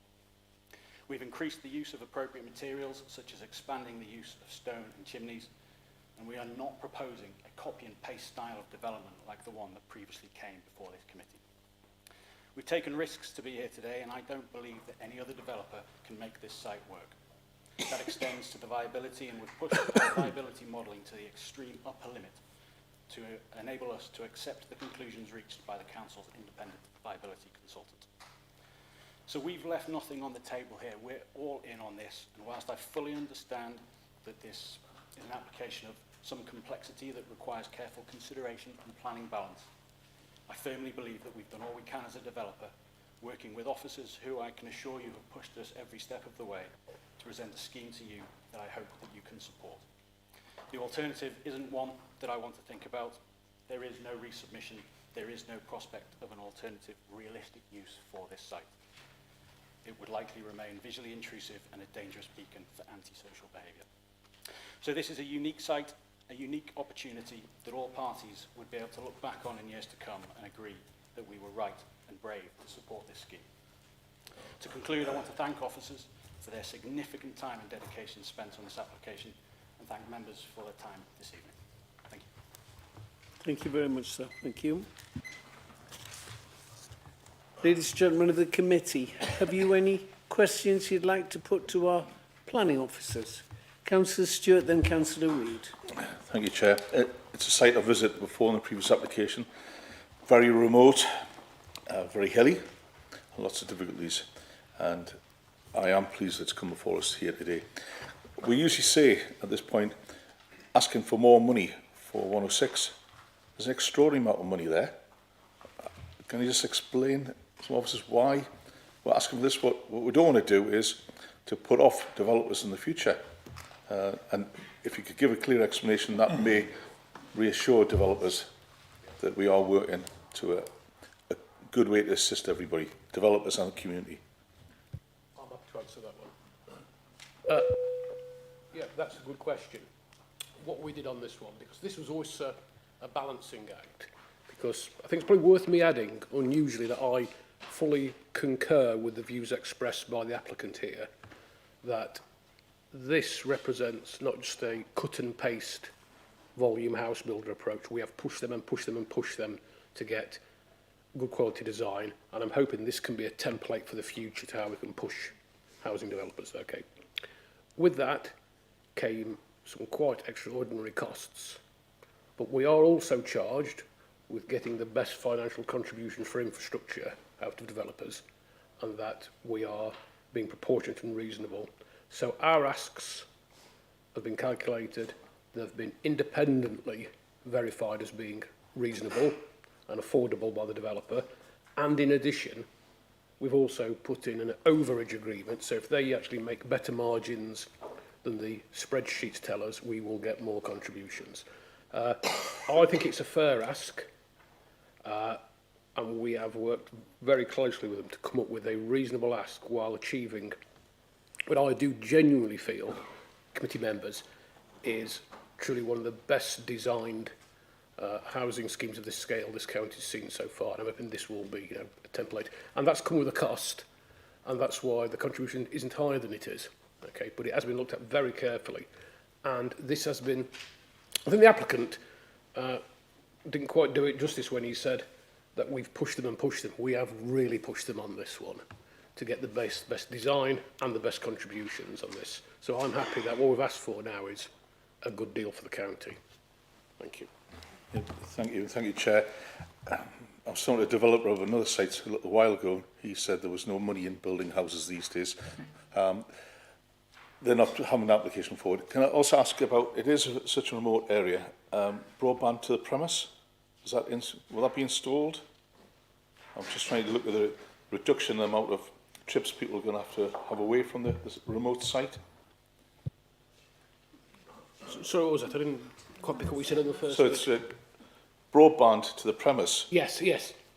That's fitted now, is it? It will be to all applications, or most of them? It will be. Yeah.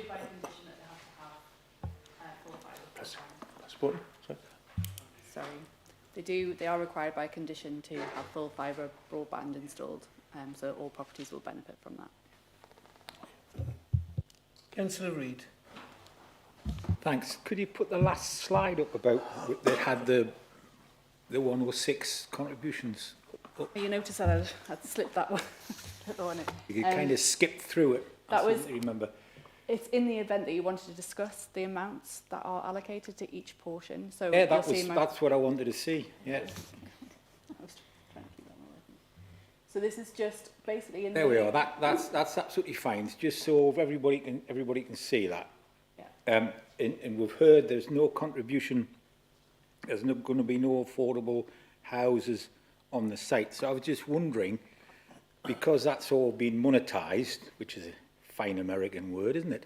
I take it that all of that money is coming out of the site and going elsewhere rather than being spent on the site. Yes. So, is any of that? Sorry, I'll start again. Is it all staying in Northumberland, or is some of it go to Durham? Say the affordable housing element. If just over the border there was a bit, would we be giving any of that up? No, it's all a requirement for Northumberland. That's where they ask us. Okay, so where is the nearest place that 130 odd thousand could be spent. It's 830,000. 830 odd, well, Yeah. got the wrong glasses on. Yeah. We would... we would That's a good question, look, isn't it? No, and what we need to do is make sure that the schemes we are looking at are viable, meet housing delivery, and it will require funding from this scheme, potentially pulled from other ones. But we can't answer actually where it will go yet, because we don't have an off-site scheme. We have a running budget which we use for direct build ourselves, and we deliver that on sites as they become available.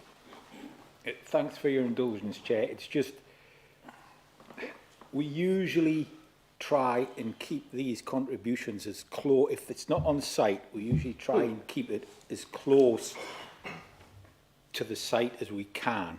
So I would just ask that if something does come up in Durham over the border, we find some way of helping, because there's no point in doing this as well as you have to then get sloppy with, well, we're not going to give them £500,000 to support affordable houses when we would spend it 10 miles up the road, really.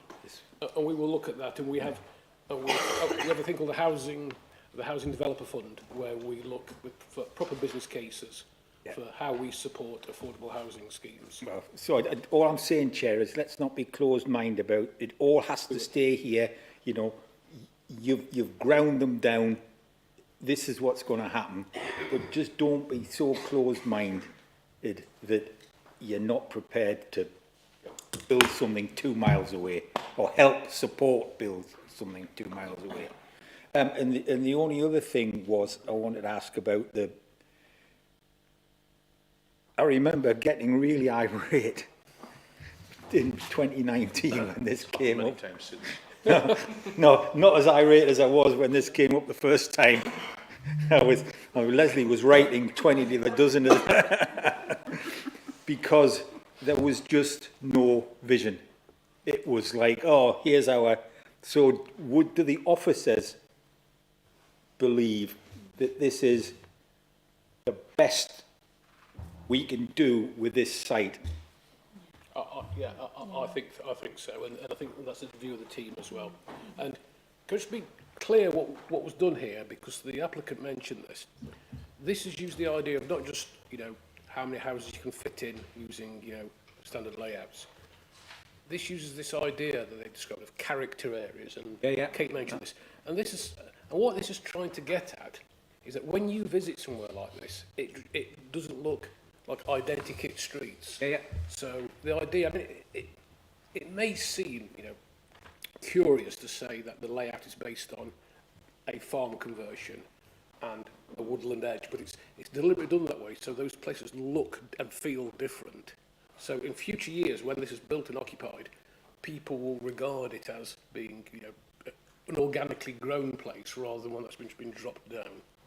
Good. And just one more thing, Chair, and I'll probably say this later on, but if it was me, I would call this Marley. But, No, I've just seen a really good thing come out of something that we were really despondent about. And these guys have listened to what we said about wanting something distinctive. So all of us, when we vote for this later on, all of us can be proud that we approved this. And we can go and say, if it wasn't for us, it would be a Bellway anonymous estate. You're going to be able to stand there and know where you are, which is so unlike quite a lot of other places. Sorry, Chair. No problem. Yeah, and the question is, I'm D-Mob happy, so... Come on.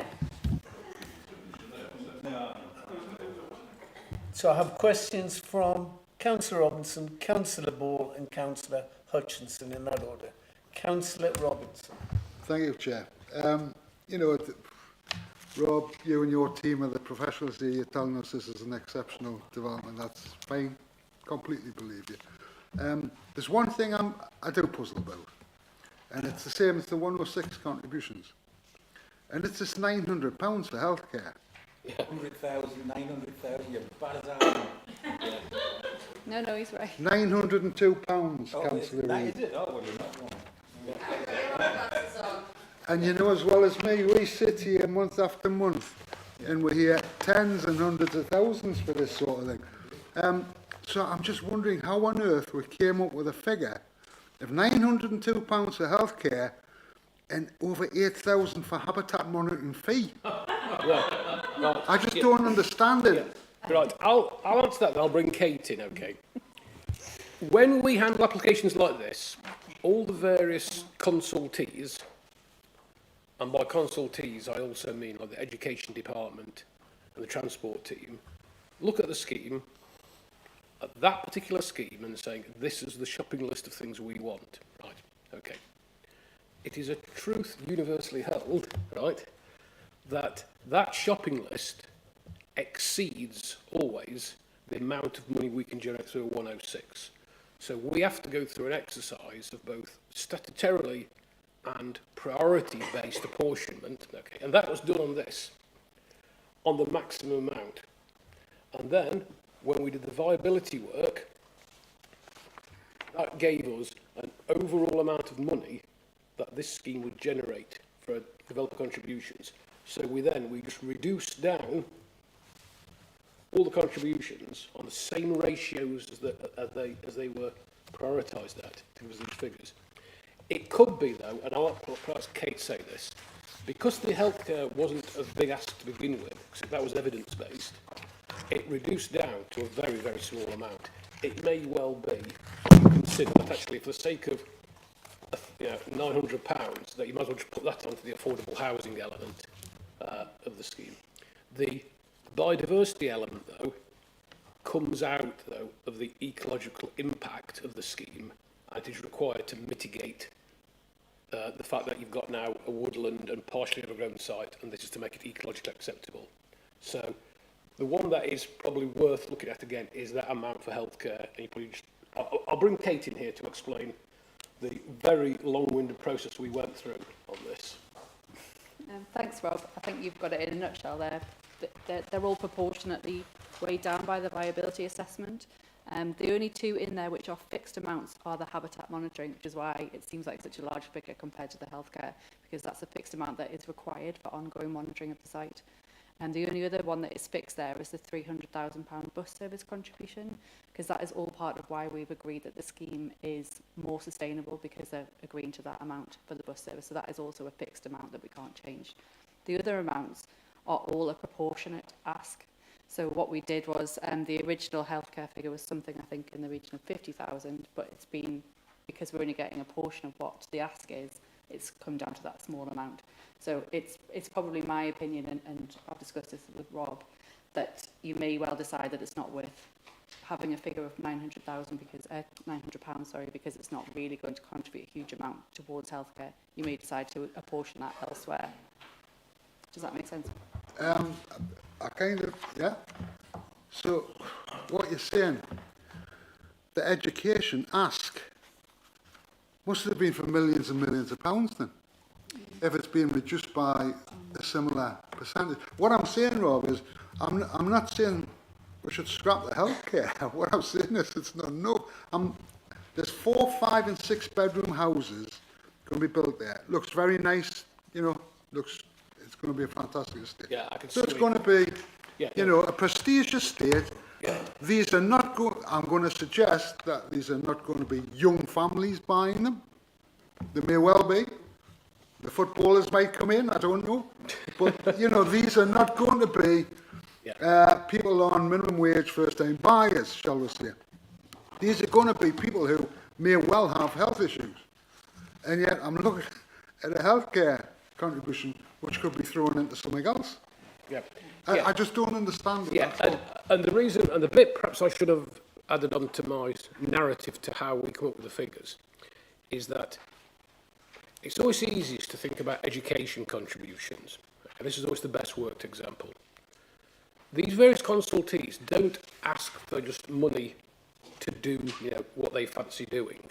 They look at the existing capacity in facilities, the schools, how many school places they've got, and then they then calculate what is required to address that shortfall. Okay, the healthcare contribution, proportionate to others, has always been low on this site because the NHS consultants we talked to said in this area there isn't the need to inject money into the NHS, into healthcare facilities.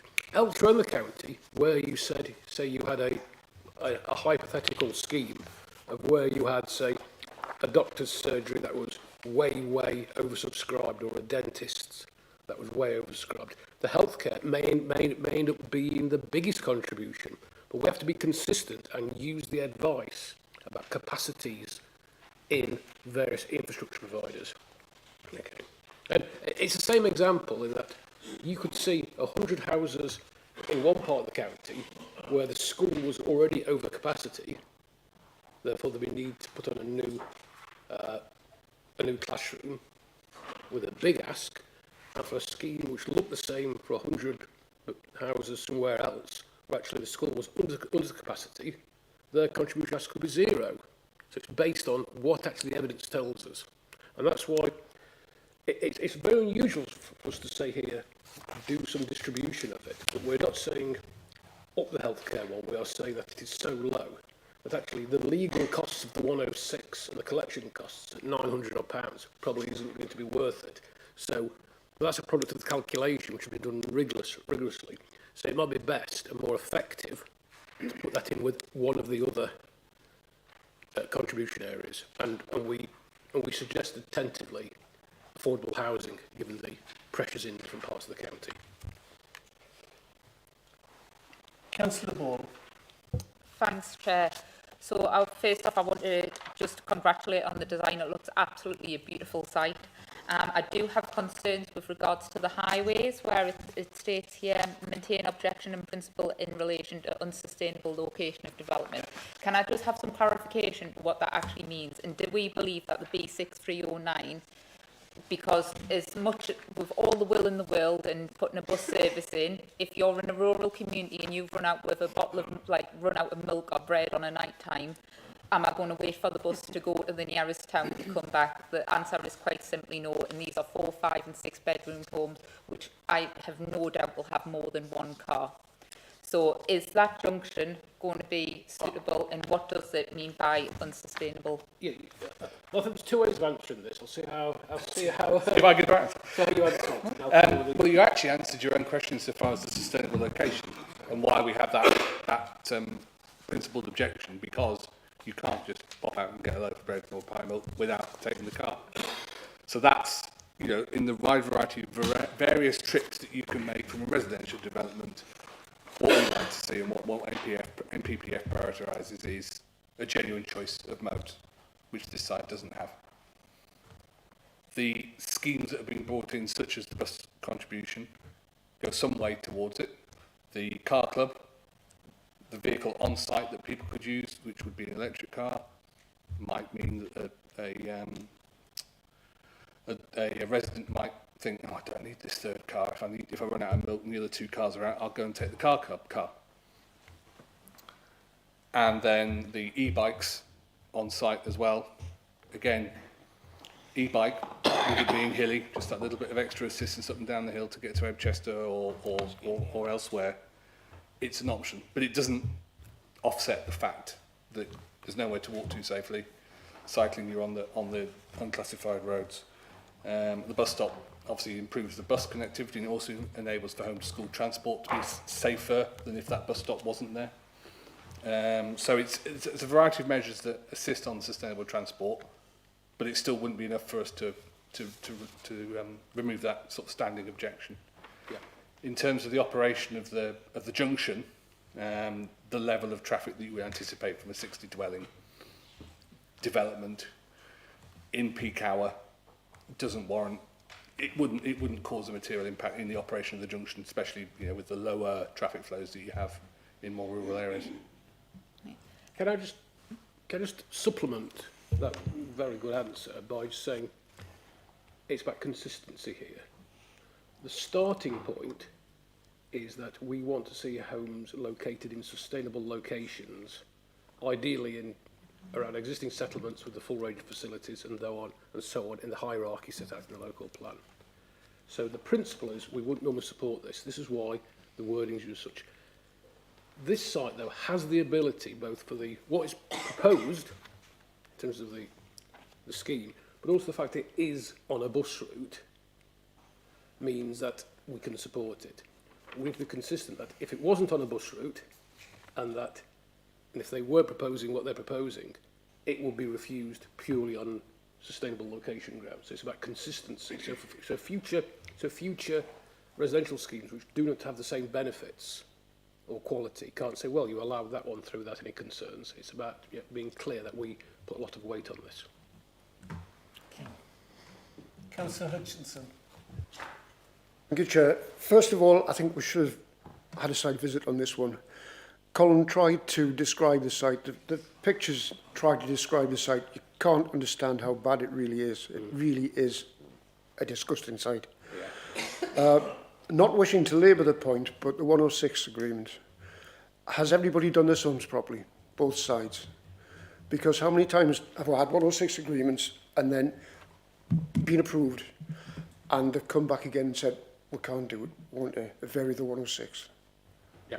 What I can say is we've put an unusual amount of effort into this, and it's been back and forth to our external consultants we use to check their figures, and the applicants had a chance to respond to that, and it's gone up and it's gone down, and it will never be perfect, and all I can say is that we've included in the provision if actually they get better sales values than they are anticipating. There's an overage, what's called an overage agreement, which means that we will get more money if they find the site is more profitable. Of course, every site has to have the possibility that, I mean, it's a terrible, you're right, it is a truly terrible site. I've walked this site a couple of times now, and there's a lot of work to be done on it. And they may find something completely unexpected on there, but with what we've got in front of us today is the product, I would say, of an exhaustive approach. Probably the most we've done on any scheme in the last few years, I would say, in terms of viability. That's great to hear. The only other thing is, I agree with Malcolm. I'm afraid, £900 isn't enough for health. Yeah. There's bound to be some. The amount of people that are going to live there, it's going to saturate the Durham side of things. Thank you. Councillor Watson. Mine's probably a curious question. So I noticed in the conditions, and I really love the car club idea because I've been talking about that at Town Council recently, but there is a condition on it, and I'm just wondering, it doesn't have any time scale on the condition, and I don't know whether that condition's been put on any other planning application before, because I don't know how workable that condition is. It asks for, details of the ongoing management and maintenance of the mobility hub, but I guess you might have lots of people who want to use it in that area, but if you don't have anybody that uses it, what happens to that car? And just around that side of things, has it been based on an example somewhere else in the country that's had something similar? The reason why it's worded in that way is that's to give us the chance for them to put in a proper, fully detailed scheme and to include in the monitoring arrangements and to see how it is used and if things need to. We'll ask for provisions in that management plan to include actions if uptake isn't high enough. So, okay.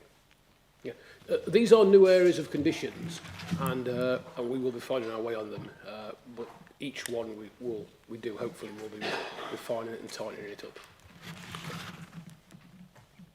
Any more questions, ladies and gentlemen? Yes. Martin. Thank you, Chair. No. Okay, so the substantial question for me, because I think this is quite unbalanced, is with regard to the affordable housing.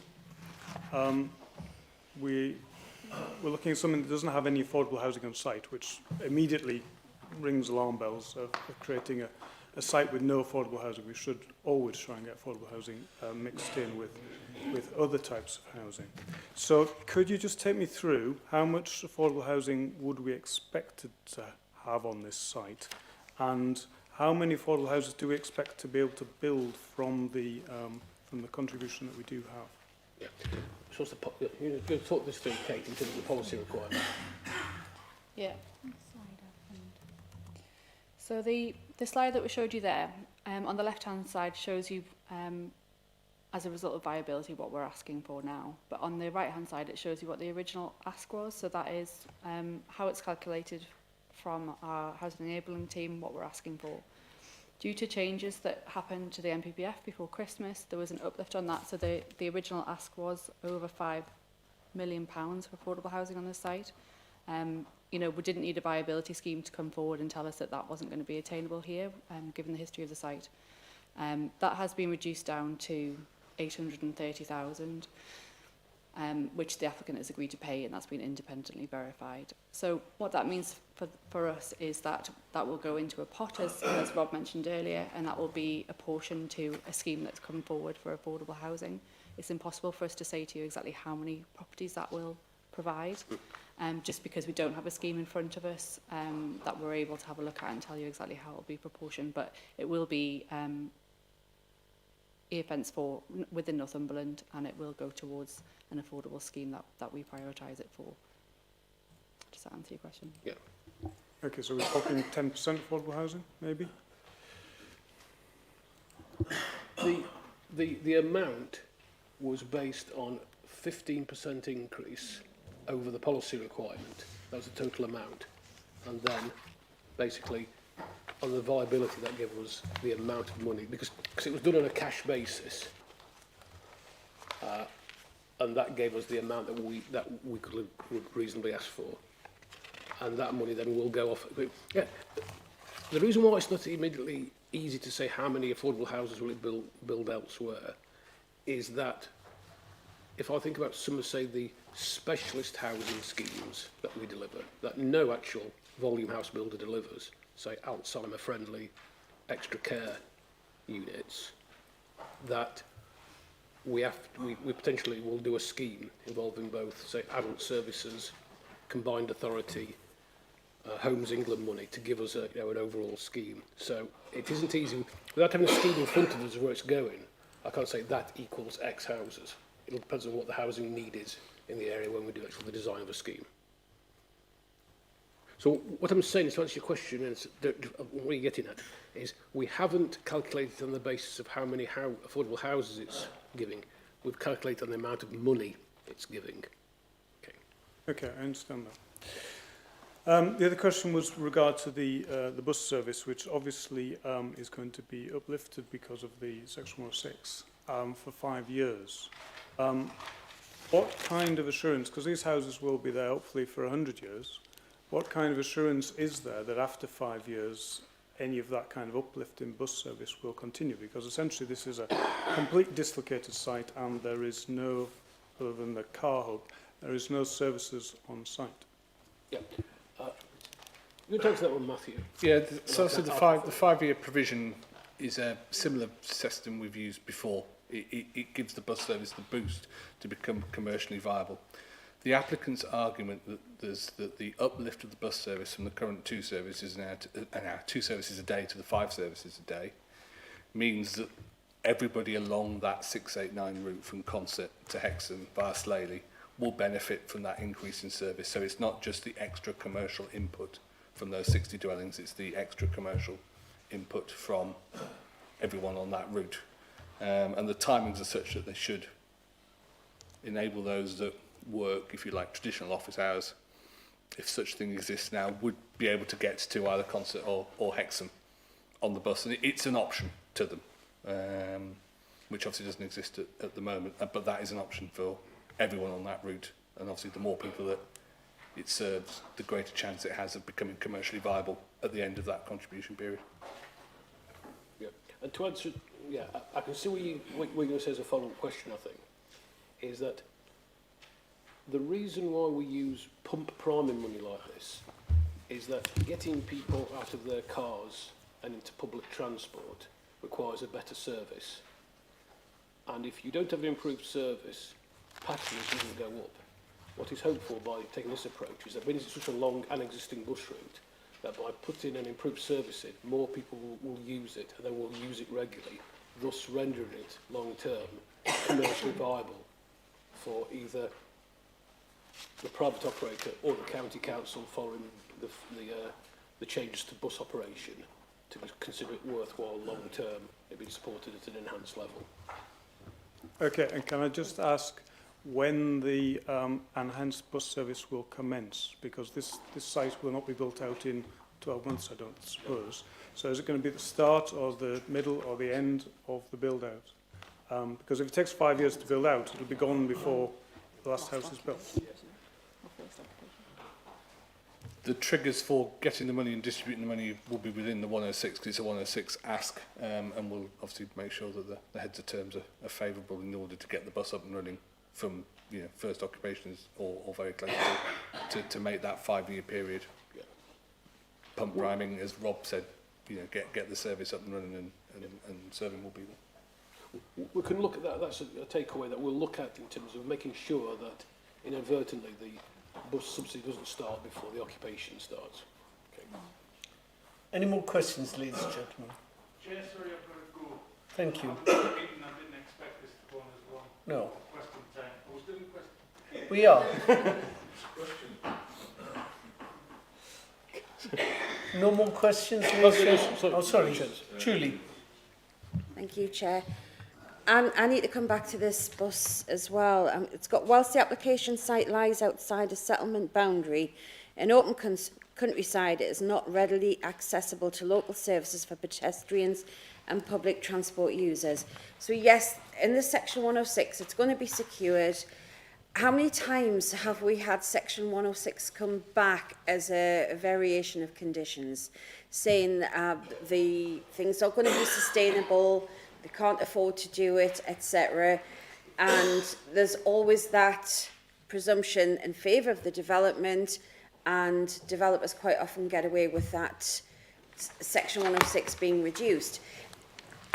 As well, this hire of e-bikes, it's great, but we've got Durham County Council saying that the road is unattractive for cycle use.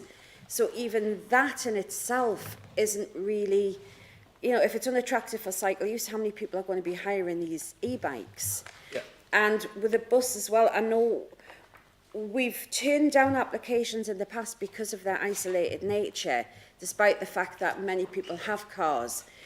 But, we're encouraging electric cars with the charging points. Sorry, it's so much cheaper to get in your car than it is to get a bus. So how sustainable is that bus then going to be? Do you know where I'm coming from with that? And I've got reservations on that. Yeah, and I think the answer here is, okay, I think we need to take a step back, okay. Northumberland is largely, by geographic area, a rural county. And the logic you're suggesting that we do use on applications that say would come forward in anywhere that isn't even potentially connectable by public transport. Okay, right. Public transport is important, not because on the day that you've got your car parked outside, you're thinking, well, shall I get the bus or use the car? It's the provision for it, because at not every point in your life can you use a car, if you're elderly, say. And the benefit of this site, it is on an existing bus route, so therefore it is on you can use on a sustainable transport route, just that it isn't frequent enough. And this contribution is intended to improve that. In terms of developers coming forward with reduced contributions, that is a national issue that they are entitled to do. All I can say is, and as the developer alluded to, we took a real detailed approach to viability on this one. And on this or any other site, if someone comes back to seeking to lower contributions, we will also take a really firm view on viability. And we have said no on other schemes. The thing is that committees don't see the decisions when we say no, that we don't support a lowering, because those tend to be delegated refusals. Okay, so it's a national ability they have to put in different conditions, but we would look at this through using independent viability assessment as well. And that's the only assurance I can give you. So it's in a location that is potentially, it isn't just like a generic deep rural site. It is on a bush route, so there's a building blocks there. This is enhancing it, and with what they're proposing on site, we'll hide that. Okay. Thank you. No more questions, ladies and gentlemen. Can I ask for a proposal?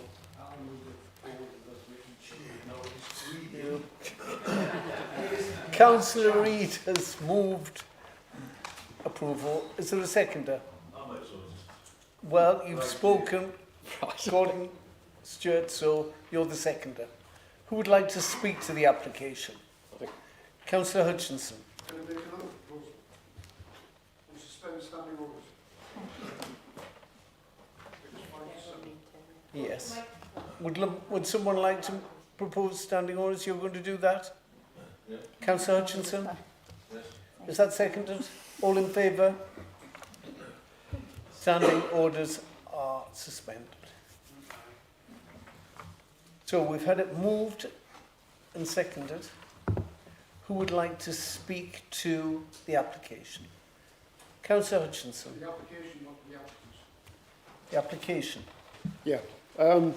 It's a very good application, yes, fully supported. Colin's very right in what he says. The previous application was primarily a mess.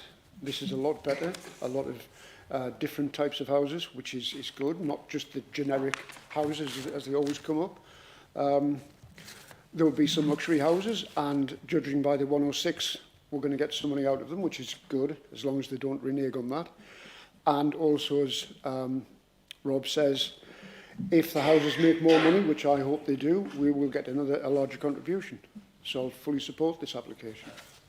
Thank you. Anybody else to speak? You moved to...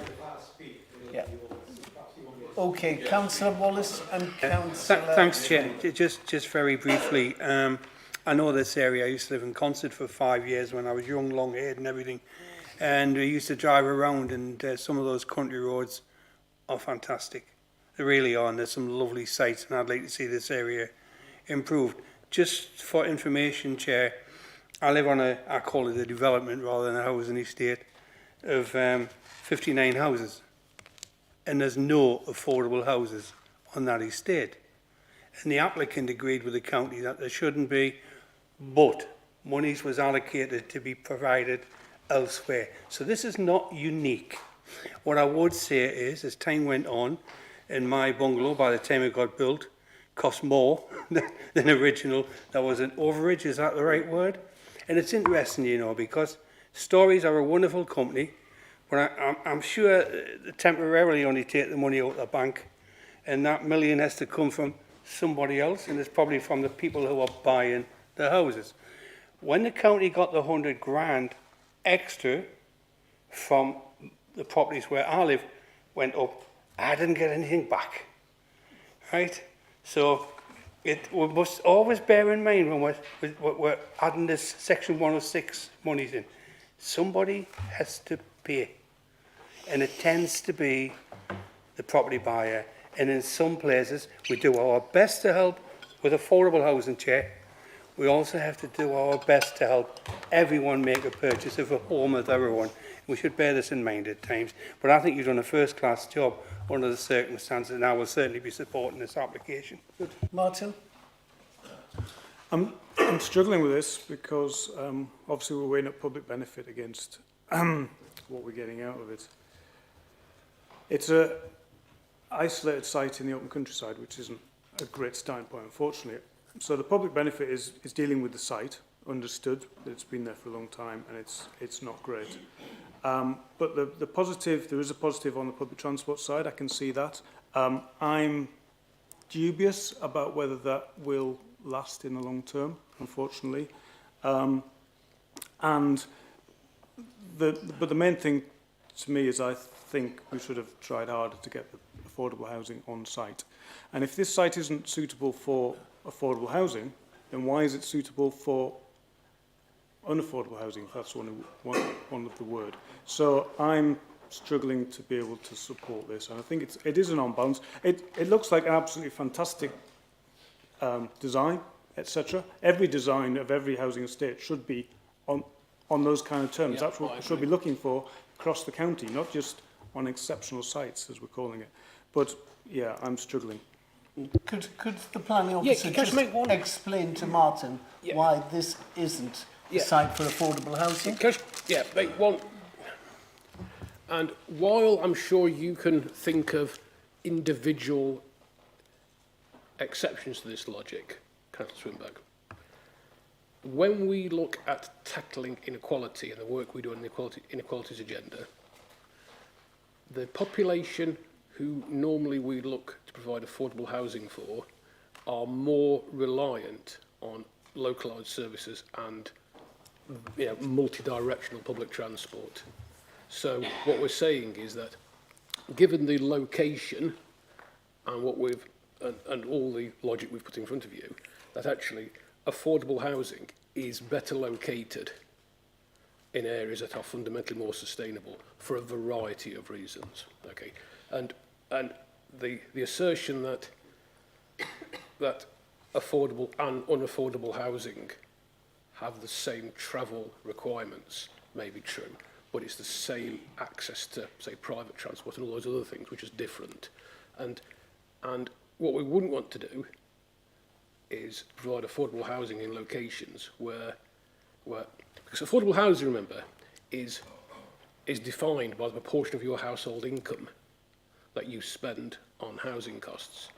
Also, clearly, then, those people are going to be more stressed in terms of transport costs, so owning their own private car at all, let alone not using it very often.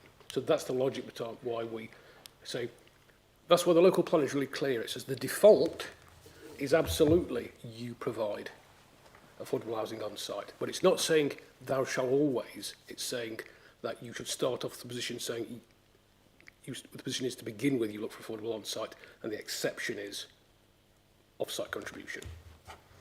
Councillor Ball.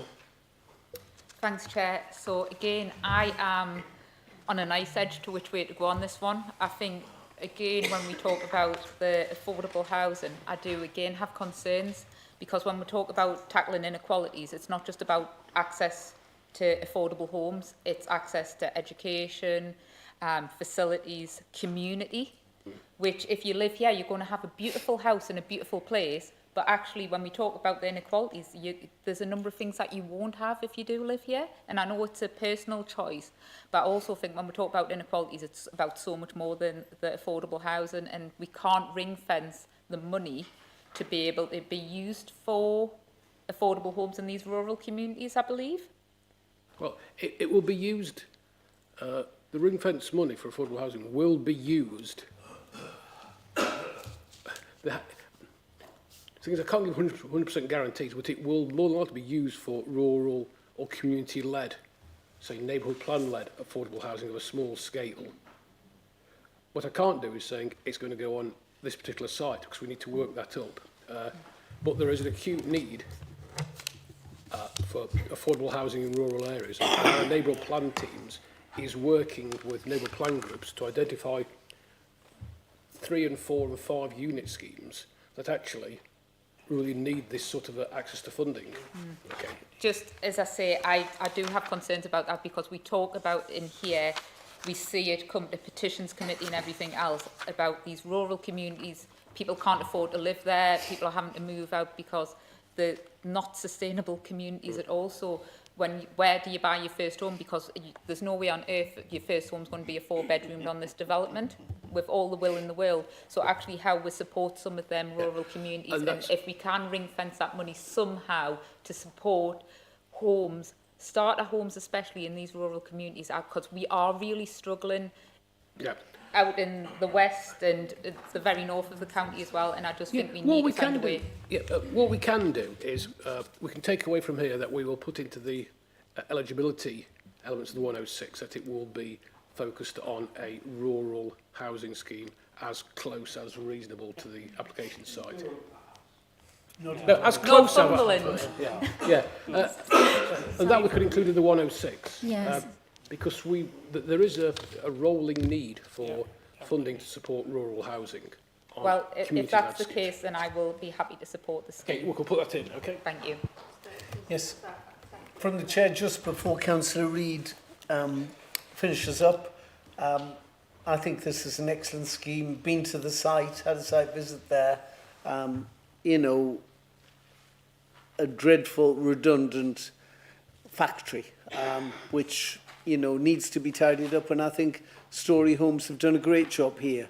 You know, the only way you're going to sell this site is to make it different and exclusive. It is way out on its own. And yes, you know, if little Johnny and Jane are with you as your children, you're not going to go to live here. You're going to choose another site. And again, picking up the electric bikes thing, I don't know if you've been to this part of Northumberland, Julie, but you really need an electric bike because the road down to Ebchester has a gradient like that. It's very, very steep. So, you know, no. Well, electric bikes help you to get there. I've been on a couple of electric bike holidays and I can see why they're pushing electric bikes here. No, I think this is a great scheme. The houses are very different, super design. It is a real one-off, you know, which is nice to see because we get so many applications, House A, House B, House C. These are one-off places and I hope Story Homes sell them and get their return. Right. So, Councillor Jeff Reid, would you like to close up the debate, please? I would, but can I just say, I've had the joy sucked out of this because of this circular argument. I mean, God, if you can't vote for it, will you just abstain? Because if you can't, if you're going to vote it down, you've got to have planning reasons. And I haven't heard a planning reason yet. So just bear in mind that the 106 money, which is about £20,000 a house, because that's where the builder gets it from. It's not out of their profits or anything. So the 60-odd people are going to be paying £20,000 for the 106 stuff. But also bear in mind that you're going to have 60 council tax bills, Barnes E, F and G, so that's going to be a fair old whack in itself. But I just wanted to say, and that's why I wanted to move this, because I was very vocal back in 2019 about how dreadful that other scheme was. And it did have affordable elements in it, and it didn't have enough parking, and it had, oh man, you know, and so we've now got a builder who sees the potential in this, that they're going to build stuff, and they will take other people, they will send buyers to them and saying, if you can see what we can do, if you want a house on this estate, go up to Marley and look at the houses were built there. That's the quality you're going to get if you buy one of our houses. If we don't do this, then it'll be an eyesore for God knows how long. So we just need to focus on what we're going to get, not necessarily the downside, which I've you know, it's done me head in listening to you.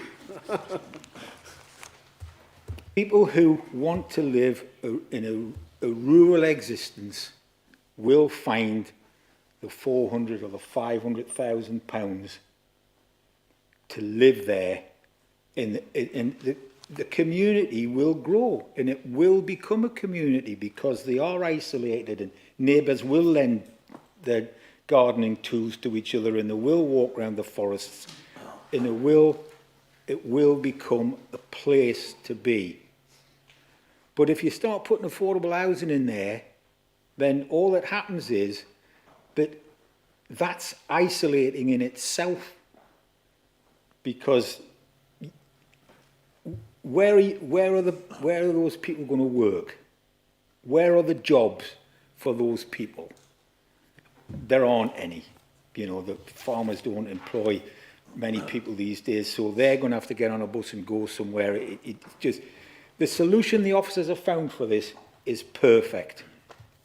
And when you vote for it, when it's built in 3 or 4 years' time, go and see it and be proud that you've supported it, because you know you're going from an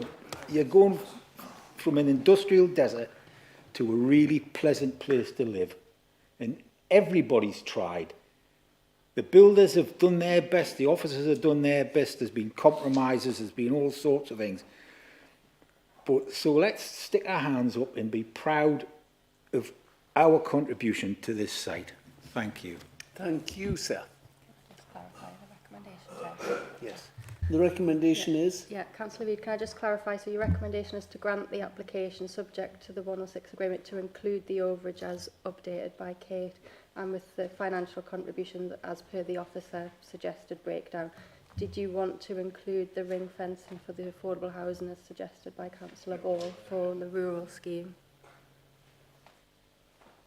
I mean, yes, I guess I am, but please do not be closed-minded to not doing something in Durham if that's an option. Then please think about doing that. And is the seconder happy with that? Is that okay, Councillor? You're not happy? Was it No? Councillor Stewart who seconded it? You didn't second it. Who was Councillor Stewart? Are you happy, sir? Not entirely happy. No. Is there another seconder? Councillor Hutchinson. You've got your motion and it's seconded. No, I'm not happy. You're not happy as well? All right. No, they were talking about it being ring fenced for rural affordable housing schemes. Not as well elsewhere, we'll have it, won't support that. Rotherham is a larger place anyway, we can, we have no mechanism for, with all due respect to Councillor Reid, we have no mechanism for passporting 106 money onto an adjoining authority. Well, that's the answer then, isn't it? You'll support it. So will you, Councillor Stewart, as the original seconder. Another amendment that the cause Maui, or is that? No. I think that might put a black cloud over the development, actually. Sorry, who's the seconder? Sorry. So the seconder is Councillor Stewart. You'll go Councillor along with Stewart them as now. original. Okay, thank you. Yeah. Thank you. Everybody's happy. Come on. All those in favour of this application, raise their hands. Anybody against? 1, 2, no, 1. You haven't got your hand down.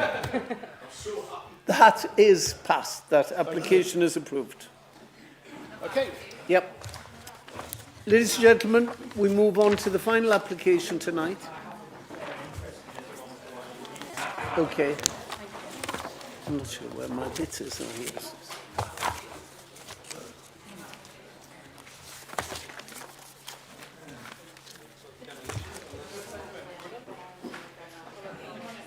Ladies and gentlemen, we'll proceed. So the final application tonight is on page 191. And this is an outline permission. All matters reserved for the erection of a mixed-use development comprising hotel, family pub stroke restaurant and retail commercial pods. And this is on the former Link House Farm, Links Road, Blythe in Northumberland. And our planning officer that's going to speak to this tonight is Ryan Soulsby. Ryan, over to you, sir. Yeah, thank you, Chair. Just as an update to members, Condition 4 has been updated to reflect the drafting error in relation to the location plan. This is now listed as revision 2 rather than revision 1. And the updated MPPG from 27th of February has not impacted upon the officer recommendation as set out within the officer report. One objection was received against the proposal from NCC's Economic Development and Regeneration team. A copy of this objection was distributed to members ahead of the committee and has also been shared ahead of the committee today. Hopefully members have all had a chance to see that. Just to address the objection does not raise material planning considerations. The objection does raise material planning considerations which have been assessed. Yeah, I just need to skip it on.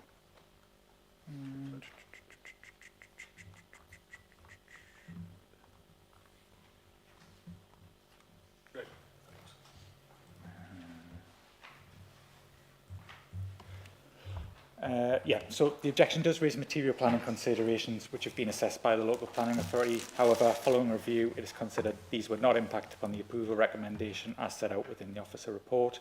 The application is supported by a sequential test as required by policy TCS4 of the local plan, and the local planning authority are satisfied with the findings of this assessment, which concludes that there are no other sites within the local area that could accommodate the proposal as a whole, i.e. the hotel, family restaurant and retail pods. The local planning authority are also happy that the sequential test appropriately addresses the potential impacts upon Blythe town centre, and that the retail pods proposed would not significantly impact upon town centre retail. The proposed pods are anticipated to accommodate small-scale businesses such as coffee shops, cycle rental and surfboard hire, which are ancillary to the function of the wider area as a tourist attraction. They would not direct consumers outside of the town centre for everyday retail services. Whilst the objection recognises that there may not be an ability for Blythe as a town to accommodate 2 additional hotels, competition issues are not a material planning consideration for the LPA. Furthermore, it is considered that a hotel development adjacent to Blythe Beach would likely accommodate different needs in comparison to a hotel located within the town centre. Additionally, there could be a potential for significant need for hotels within South East Northumberland moving forward in relation to potential future developments in the area. So moving on to the presentation, outline planning permission is sought for the construction of a mixed-use development comprising of a hotel, family restaurant and retail pods on land at former Link House Farm, Links Road, Blythe. All matters are reserved as part of this submission, meaning access, appearance, landscaping, layout and scale shall be considered as part of a future reserved matters submission. The application site is located adjacent to the existing car park, which serves Blythe Beach, and the existing commercial units located within the immediate area. The site is located directly south of Phase 1 development, which was recently constructed, with the majority of these units now being occupied. The proposed site layout shows an indicative view of the potential layout of the site. As layout forms a reserved matter, this does not show the final layout of the site. However, it is likely that any reserved matters application would broadly reflect this layout.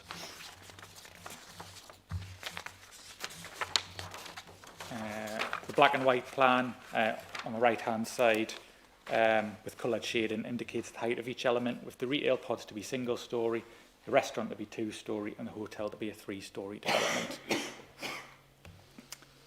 This slide shows proposed 3D views of the development when travelling north and south upon the adjacent A193 public highway. The local planning authority have worked with the applicant to secure a reduction in the hotel proposals and to ensure the incorporation of pitched roofs across the development, mirroring Phase 1 and resulting in a less blocky and bulky appearance.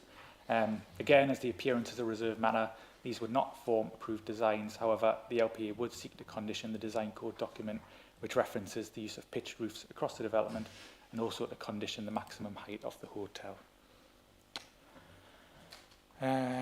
These are some images of the existing Phase 1 development, which was previously permitted by the local planning authority. This has been completed on site for a number of months now, and the majority of units are now occupied.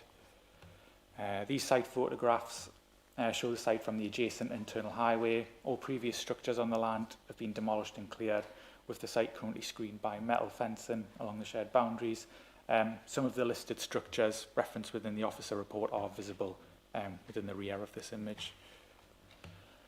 This slide shows images of the site from the adjacent footpath within the existing car park. Existing commercial development is visible directly to the north of the application site up here. And these site photographs show the site from the adjacent A193 public highway. The application is recommended for approval subject to conditions set out within the officer report and a unilateral undertaking securing financial contributions to the local authority's coastal mitigation service. Thank you, Chair. Thank you, Ryan. Public speaking. Now, I believe Dan... Sorry. No. Under the public speaking section, I know Daniel Carr can't be here tonight, but he has asked Ryan to read out his letter. Are you going to do that now, Ryan? Yeah, no problem. So there was a representation received from Councillor Carr, which is as follows. As the Blythe members in attendance are already aware, gatherings in the Mermaid car park have been a persistent problem.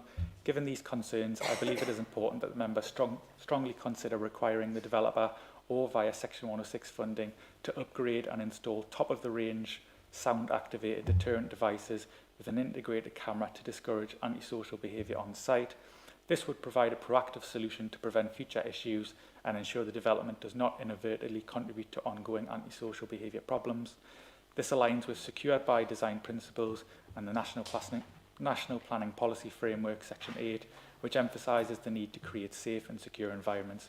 Introducing such a measure would not only protect the development future uses, but also reassure local residents that these concerns are being taken seriously. Thank you. Thank you very much. And now I'd like to ask Gary Swarbrick to speak for no longer than 5 minutes in support of the application, sir. Over to you. My name is Gary Swarbrick, Director at ALG Planning, and we'd like to take an application on behalf of Blythe Estates, following on from our involvement in the recently completed Phase 1 scheme. The submission of the outline planning application followed a positive pre-application process and a successful public consultation event where the overwhelming majority of attendees were supportive of the proposals, highlighting the benefits of the scheme in terms of promoting tourism in Blythe, supporting the local economy and providing further much-needed leisure facilities to serve the south of the town, with no objections having been received to the application from the local community. We've continued to work proactively with officers during the course of the application process, resulting in a positive recommendation before you this evening. The proposals support and complement the ongoing regeneration of the South Beach area and the recently completed retail and leisure scheme on Phase 1. The Northumberland Destination Management Plan identifies there's currently an extremely limited supply of hotel accommodation within Blythe, which is limited to the independently operated 40-bedroom Commissioner's Quay Inn, and the constrained supply of hotel accommodation clearly restricts the potential of the town to attract higher spend overnight visitors. This position is further reflected within the market testing undertaken by the applicant in formulating the proposals, which identified a clear market gap and opportunities for further hotel development in the town. The application site occupies a coastal location to the southern edge of Blythe, and in view of these locational characteristics, the feasibility study recommended provision of an 80-bedroom limited service hotel including ancillary food and beverage facilities, and the indicative scheme has therefore been designed having regard to these recommendations. Furthermore, the Destination Management Plan recognises that Northumberland's strength lies in a combination of its natural environments, protected outdoor space and landscapes aligned with its rich heritage offer, and acknowledges there's a need for Northumberland to diversify and adapt its tourism offer to ensure new audiences are attracted and retained. The site lies within a popular South Beach area, which benefits from a wide sandy beach and sand dunes, and also lies on a well-established coastal footpath, which also forms part of the coast and castle cycle routes, as well as providing a range of water sport activities and associated facilities and services.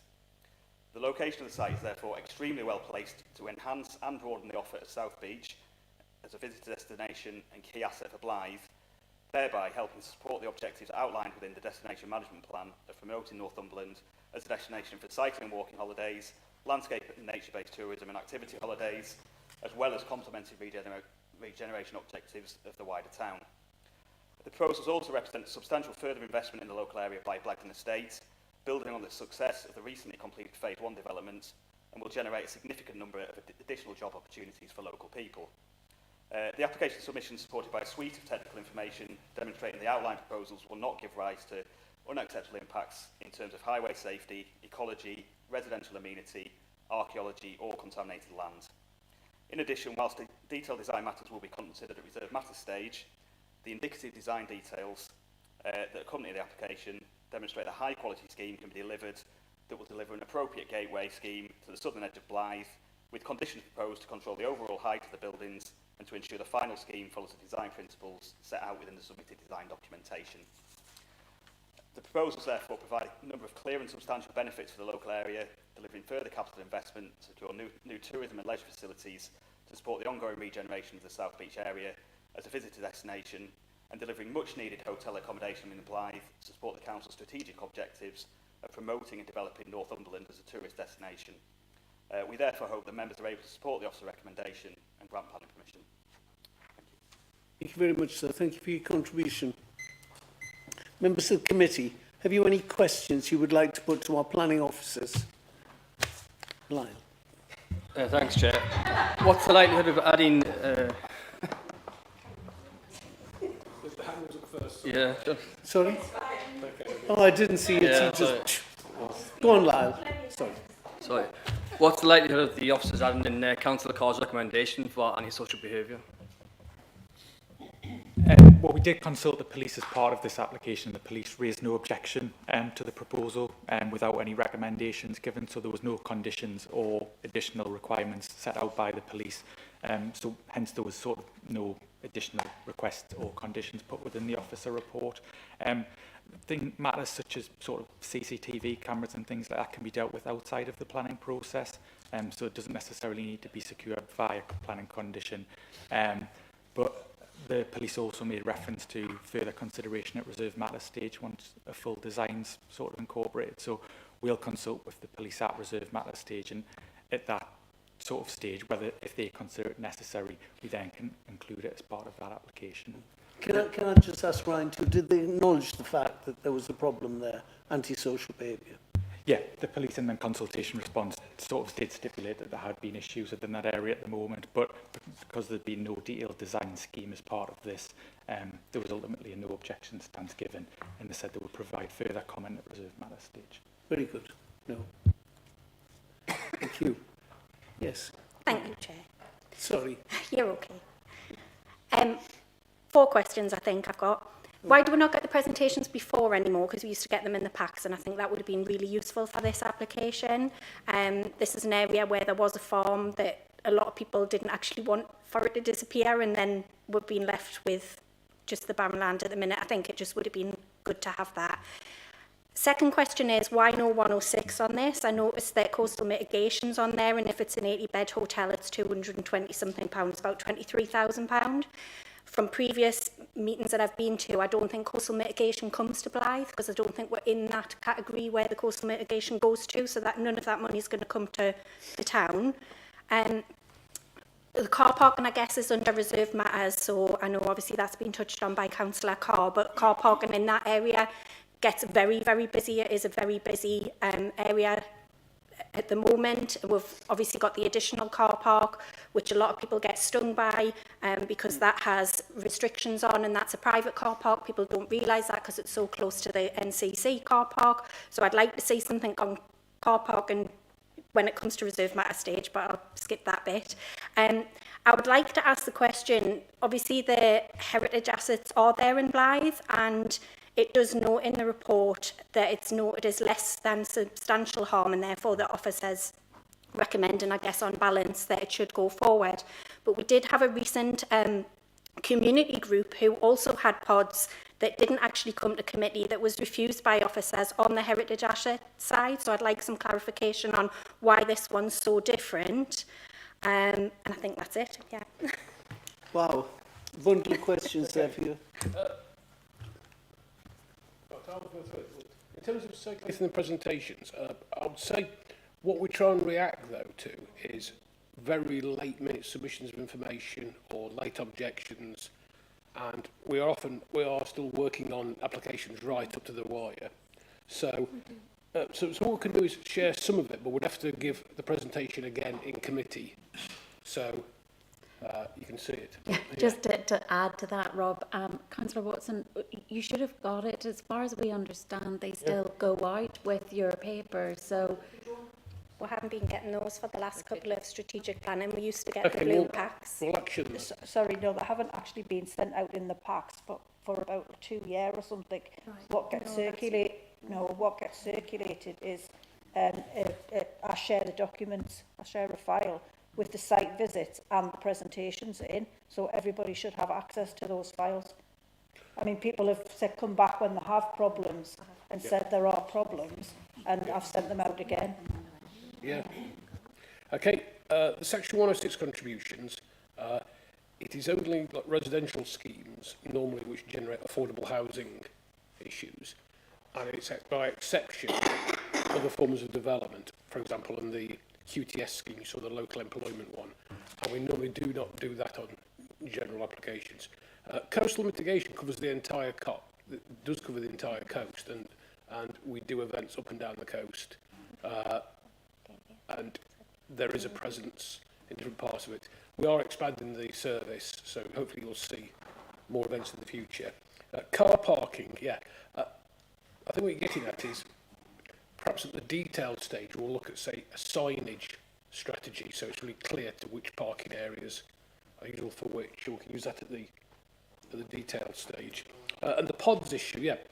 The first scheme that came in was basically not integrated into an overall design, was suggested in a location we thought was ill thought out. And we did invite and offer advice that could come back in.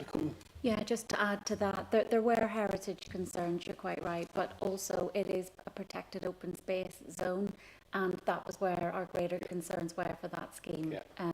But we are still willing to talk to the applicants about that one too. Just for those who may not realise what we're talking about here, we're talking about pods. If you've visited Amble, that's got a range of pods there. That's what we're talking about. And I can just add that, you know, I went there on Sunday and it was really, really busy with visitors and tourists there. Okay. Councillor Ball. Thank you, Chair. So just back to some of the parking issues and highways, I do have grave concerns. That is a very busy stretch of road. If we're talking about these additional units, there's going to be cars pulling in and out, there's obviously going to be overnight stays at the hotel. We already have problems in that area. The police do acknowledge the fact that that car park is used for meets and everything else. How are we going to design out crime in this area? Because I think it is a very important thing for the residents on the housing estate directly opposite who complain every weekend. You have a very successful park run, it's one of the busiest in the northeast. We have substantial, really great events that are run and supported by this council. How are we going to make sure that this area isn't ripping the heart out of the town centre as well by moving the town centre out? Because I just think there's so many issues around the site. I think, is it great that we're going to get a hotel in Blythe?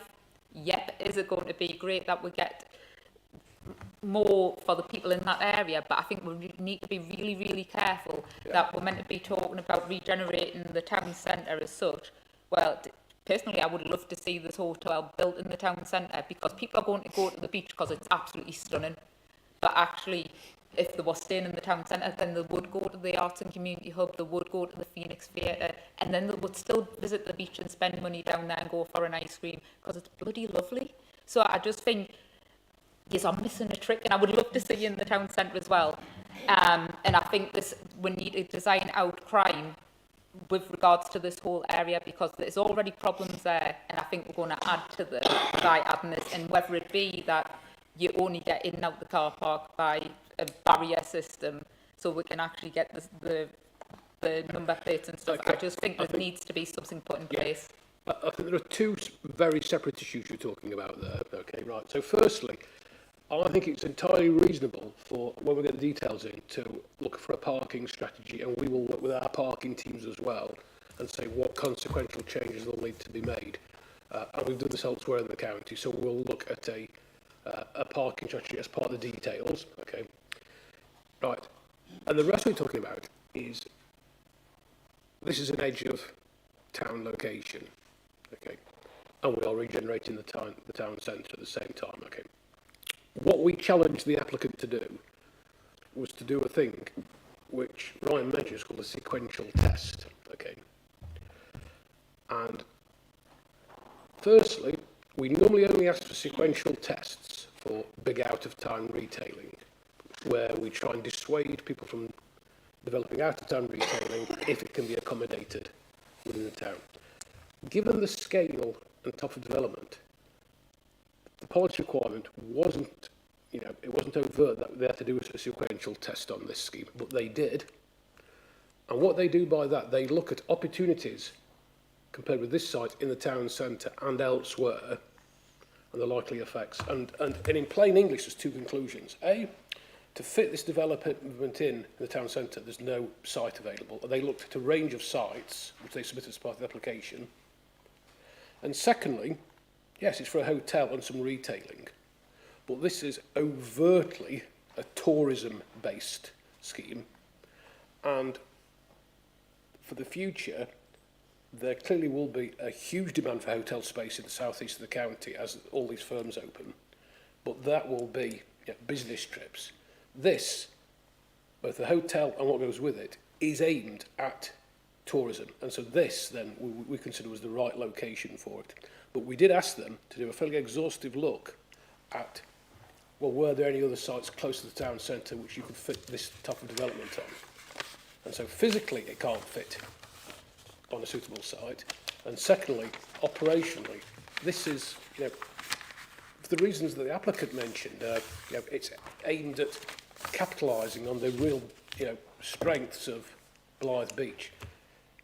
And he referred several times to the destination strategy. That's our tourism strategy, which in essence also says that we have overheating parts of the coast, like Bamborough, etc., and that the tourism destination strategy is about trying to spread tourism activity, particularly into the more disadvantaged areas, to generate jobs and visitor attractions there. So this then, both in terms of the sequential test and the precise type of development, this is the right location for it.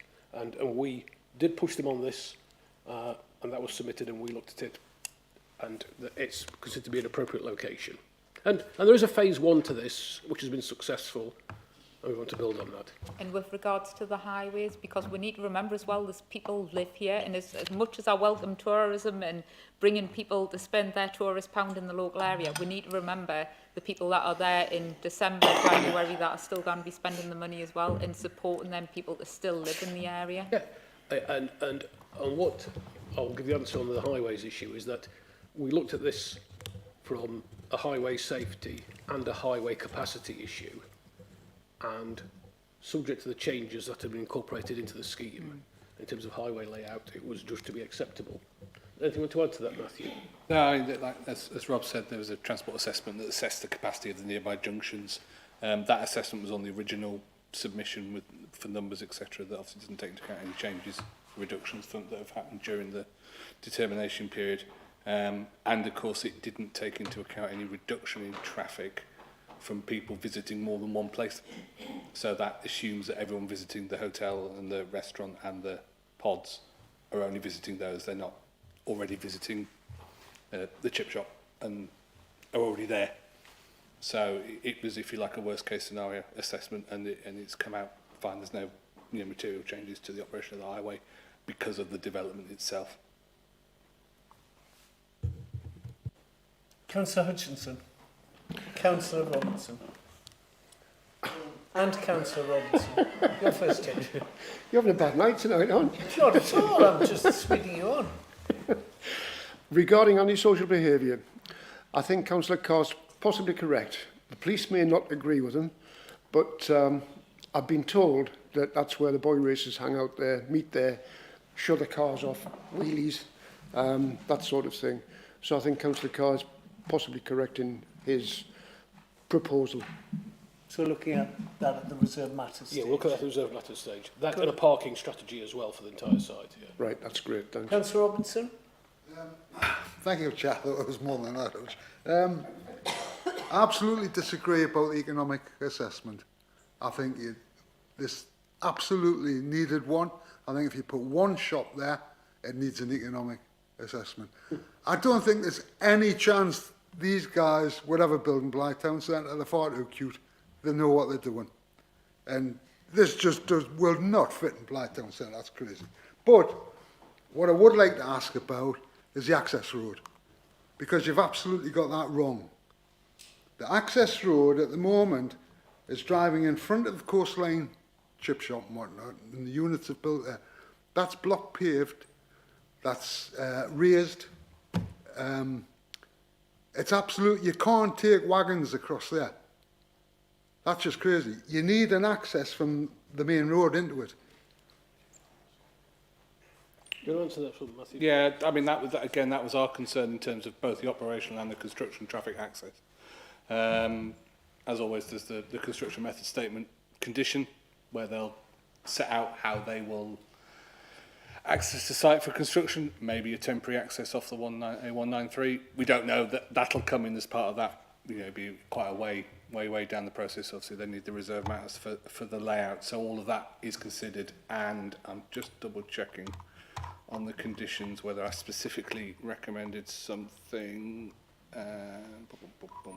You know how busy, I mean, what Oh, you're yeah, talking about, absolutely. they're driving through a car park, basically, and it's very busy. Absolutely. All That summer. was our concern as well in terms It's of just you not know, gonna timing, work. timing, numbers, Yeah. Yeah, etc., it's etc. just not So gonna work. that's for them to come back when discharging that condition to set out how they'll address that issue. I can't find the condition. Where is it? Where did that say? There we are, condition 7, there it is. We've specifically mentioned details of how potential conflicts between construction traffic and all users, especially vulnerable road users, within the Mermaid car park will be minimised and managed throughout the construction period. So we specifically set out that. You know, it's not more, it's less of the generic condition that we would normally put in. We've actually specifically put that in. I don't know how they would come up with anything though. Yeah. You know, it's just, it's impossible. The easiest thing to do is put a permanent entrance off that road and make it, that's the entrance for it.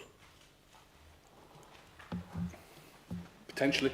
I mean, that's not what's been submitted. It is outlined all matters reserved. So they may, when it comes in for reserved matters for access, they may propose that, and then we will relook at that when it comes in.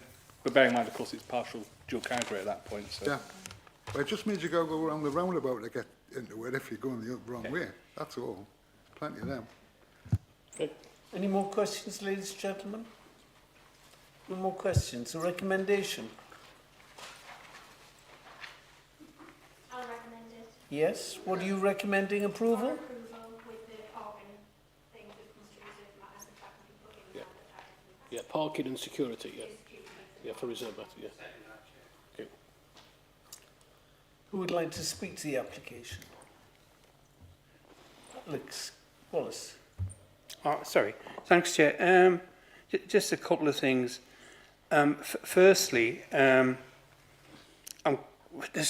answered it. There isn't any room left in Blythe for another hotel. And Blagden Estate don't own any of Blythe Marketplace. They're wanting to build on where they own. And I can understand any applicant wanting to do that. Now, to be honest with you, Chair, I always was taught in planning, you deal with what's in front of you, not what you wish to see. No. What's in front of you. And I talk about everything that isn't, of course. But the hotel that's in Blythe at the moment, extremely successful. Extremely successful. And surrounded by heritage assets. The port. Look at that. There's a Royal Yacht moored almost opposite the hotel. What a heritage asset that is. But can you remember, Chair, I'm sure people can, anybody that was coming to the Camas area when all the building was going on, Ashington, Newbig and Blythe, they stayed in Whitley Bay. That was where they stayed, because there wasn't anywhere for them to stay. And I know this is a tourist attraction, but I'm telling you, there'll be business people that stay here. You try and get in to that Commissioner's Quay. A couple of weeks ago, I had the pleasure of being with the engagement manager from SSC, talking about what could happen in the area. And she'd been very fortunate to get the last room at the Commissioner's Quay. That's a success of that hotel, and I hope this is going to be built something similar. But can I just finally say, Chair, I did say Blagden Estates can only build with land they own. Would you tell them that they do own land at Camas if they want to park, if they want to build in front of a data centre, and the residents will have no objections. Thank you, Chair. Thank you. Councillor Hill. Thank you, Chair. I'm sticking the Commissioner's for the election count. I got in all right. Yes. I did, yeah. How do you know?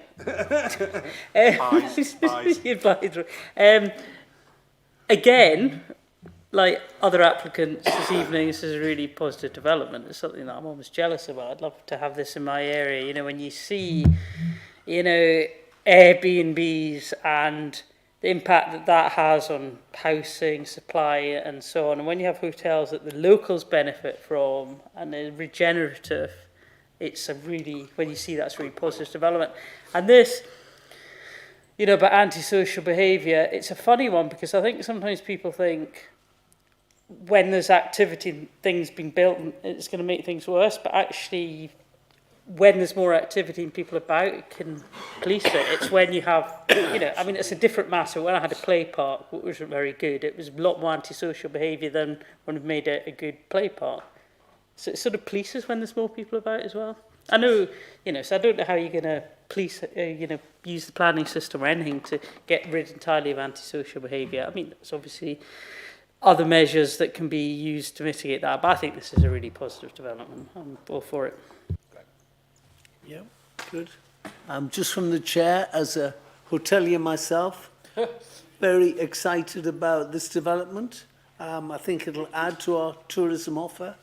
And I'm sorry to disagree with Councillor Ball, but Town Centre Hotel versus this, where you're looking out onto the waves and sitting on that balcony, supping your Aperol spritz, this is the place to go.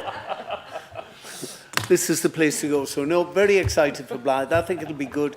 But I do very much support Daniel Carr in his ask for CCTV. Oh, you've got to... Sorry, Chair, if we're waxing lyrical, it seems. Nope, not at all. I sometimes. will obviously support this. I think I just love retail pods, trying to get some for Bedlington. Even with the problems I highlighted, and I do think there's things gone, but overall I see what they've done phase one. They've gone in to that site, levelled it, built what they wanted, got the tenants up and running. These guys should be building our town centres. Because 10 years down the line, Bedlington's still derelict. These would have had it up and running in 6 months. So I'll be supporting it. Thank you. Very good. So would the mover like to sum up?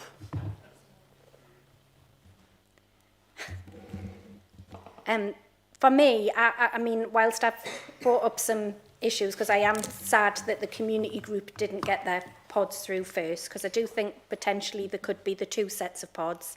I do have family that live away and can't always get in the Commissioner's key, so for me, having another hotel, but what Malcolm's just said there about the town centre kind of goes against the regeneration of this administration, because they are still angling for a hotel in the town centre. So I don't know whether there's room for 3. I hope there is, because we've just had another application that's just gone through, and let's hope all the construction workers and people who come to build the campus across in Camas want another hotel in Blythe. Let's get 3 hotels, because Blythe is a fantastic place and the beach is absolutely fantastic. It is our jewel in the crown. It is where everybody comes to. I just wish we could move the beach just slightly closer to the town centre so it could be more like Amble, because ultimately we've got the port in between. So if the developer wants to put a train on in between during the summer months, that would be fantastic. Yeah, a road train. But I am supporting this development because I think the people of Blythe, again, just want to see things happen, and they don't want to see areas empty and left developed. So let's get this done, and let's get it done quickly for everybody. Thank you. Marvellous, thank you. So that's moved and seconded. All those in favour of this application? Any against? Any abstentions? 1 abstention. Okay, thank you. Have I got anything else to say this evening? I'll just have a look. Yes, just item 8, update report, appeals report and section 106. Just for your information, members, I've got no urgent business, and I want to thank you for staying with us tonight. It's been a tough night. You've asked some great questions. I think we've really done our homework on the applications. We've considered them well, asked every question, and we've made some very good decisions. So well done, everybody. Thank you to the planning officers, all their hard work.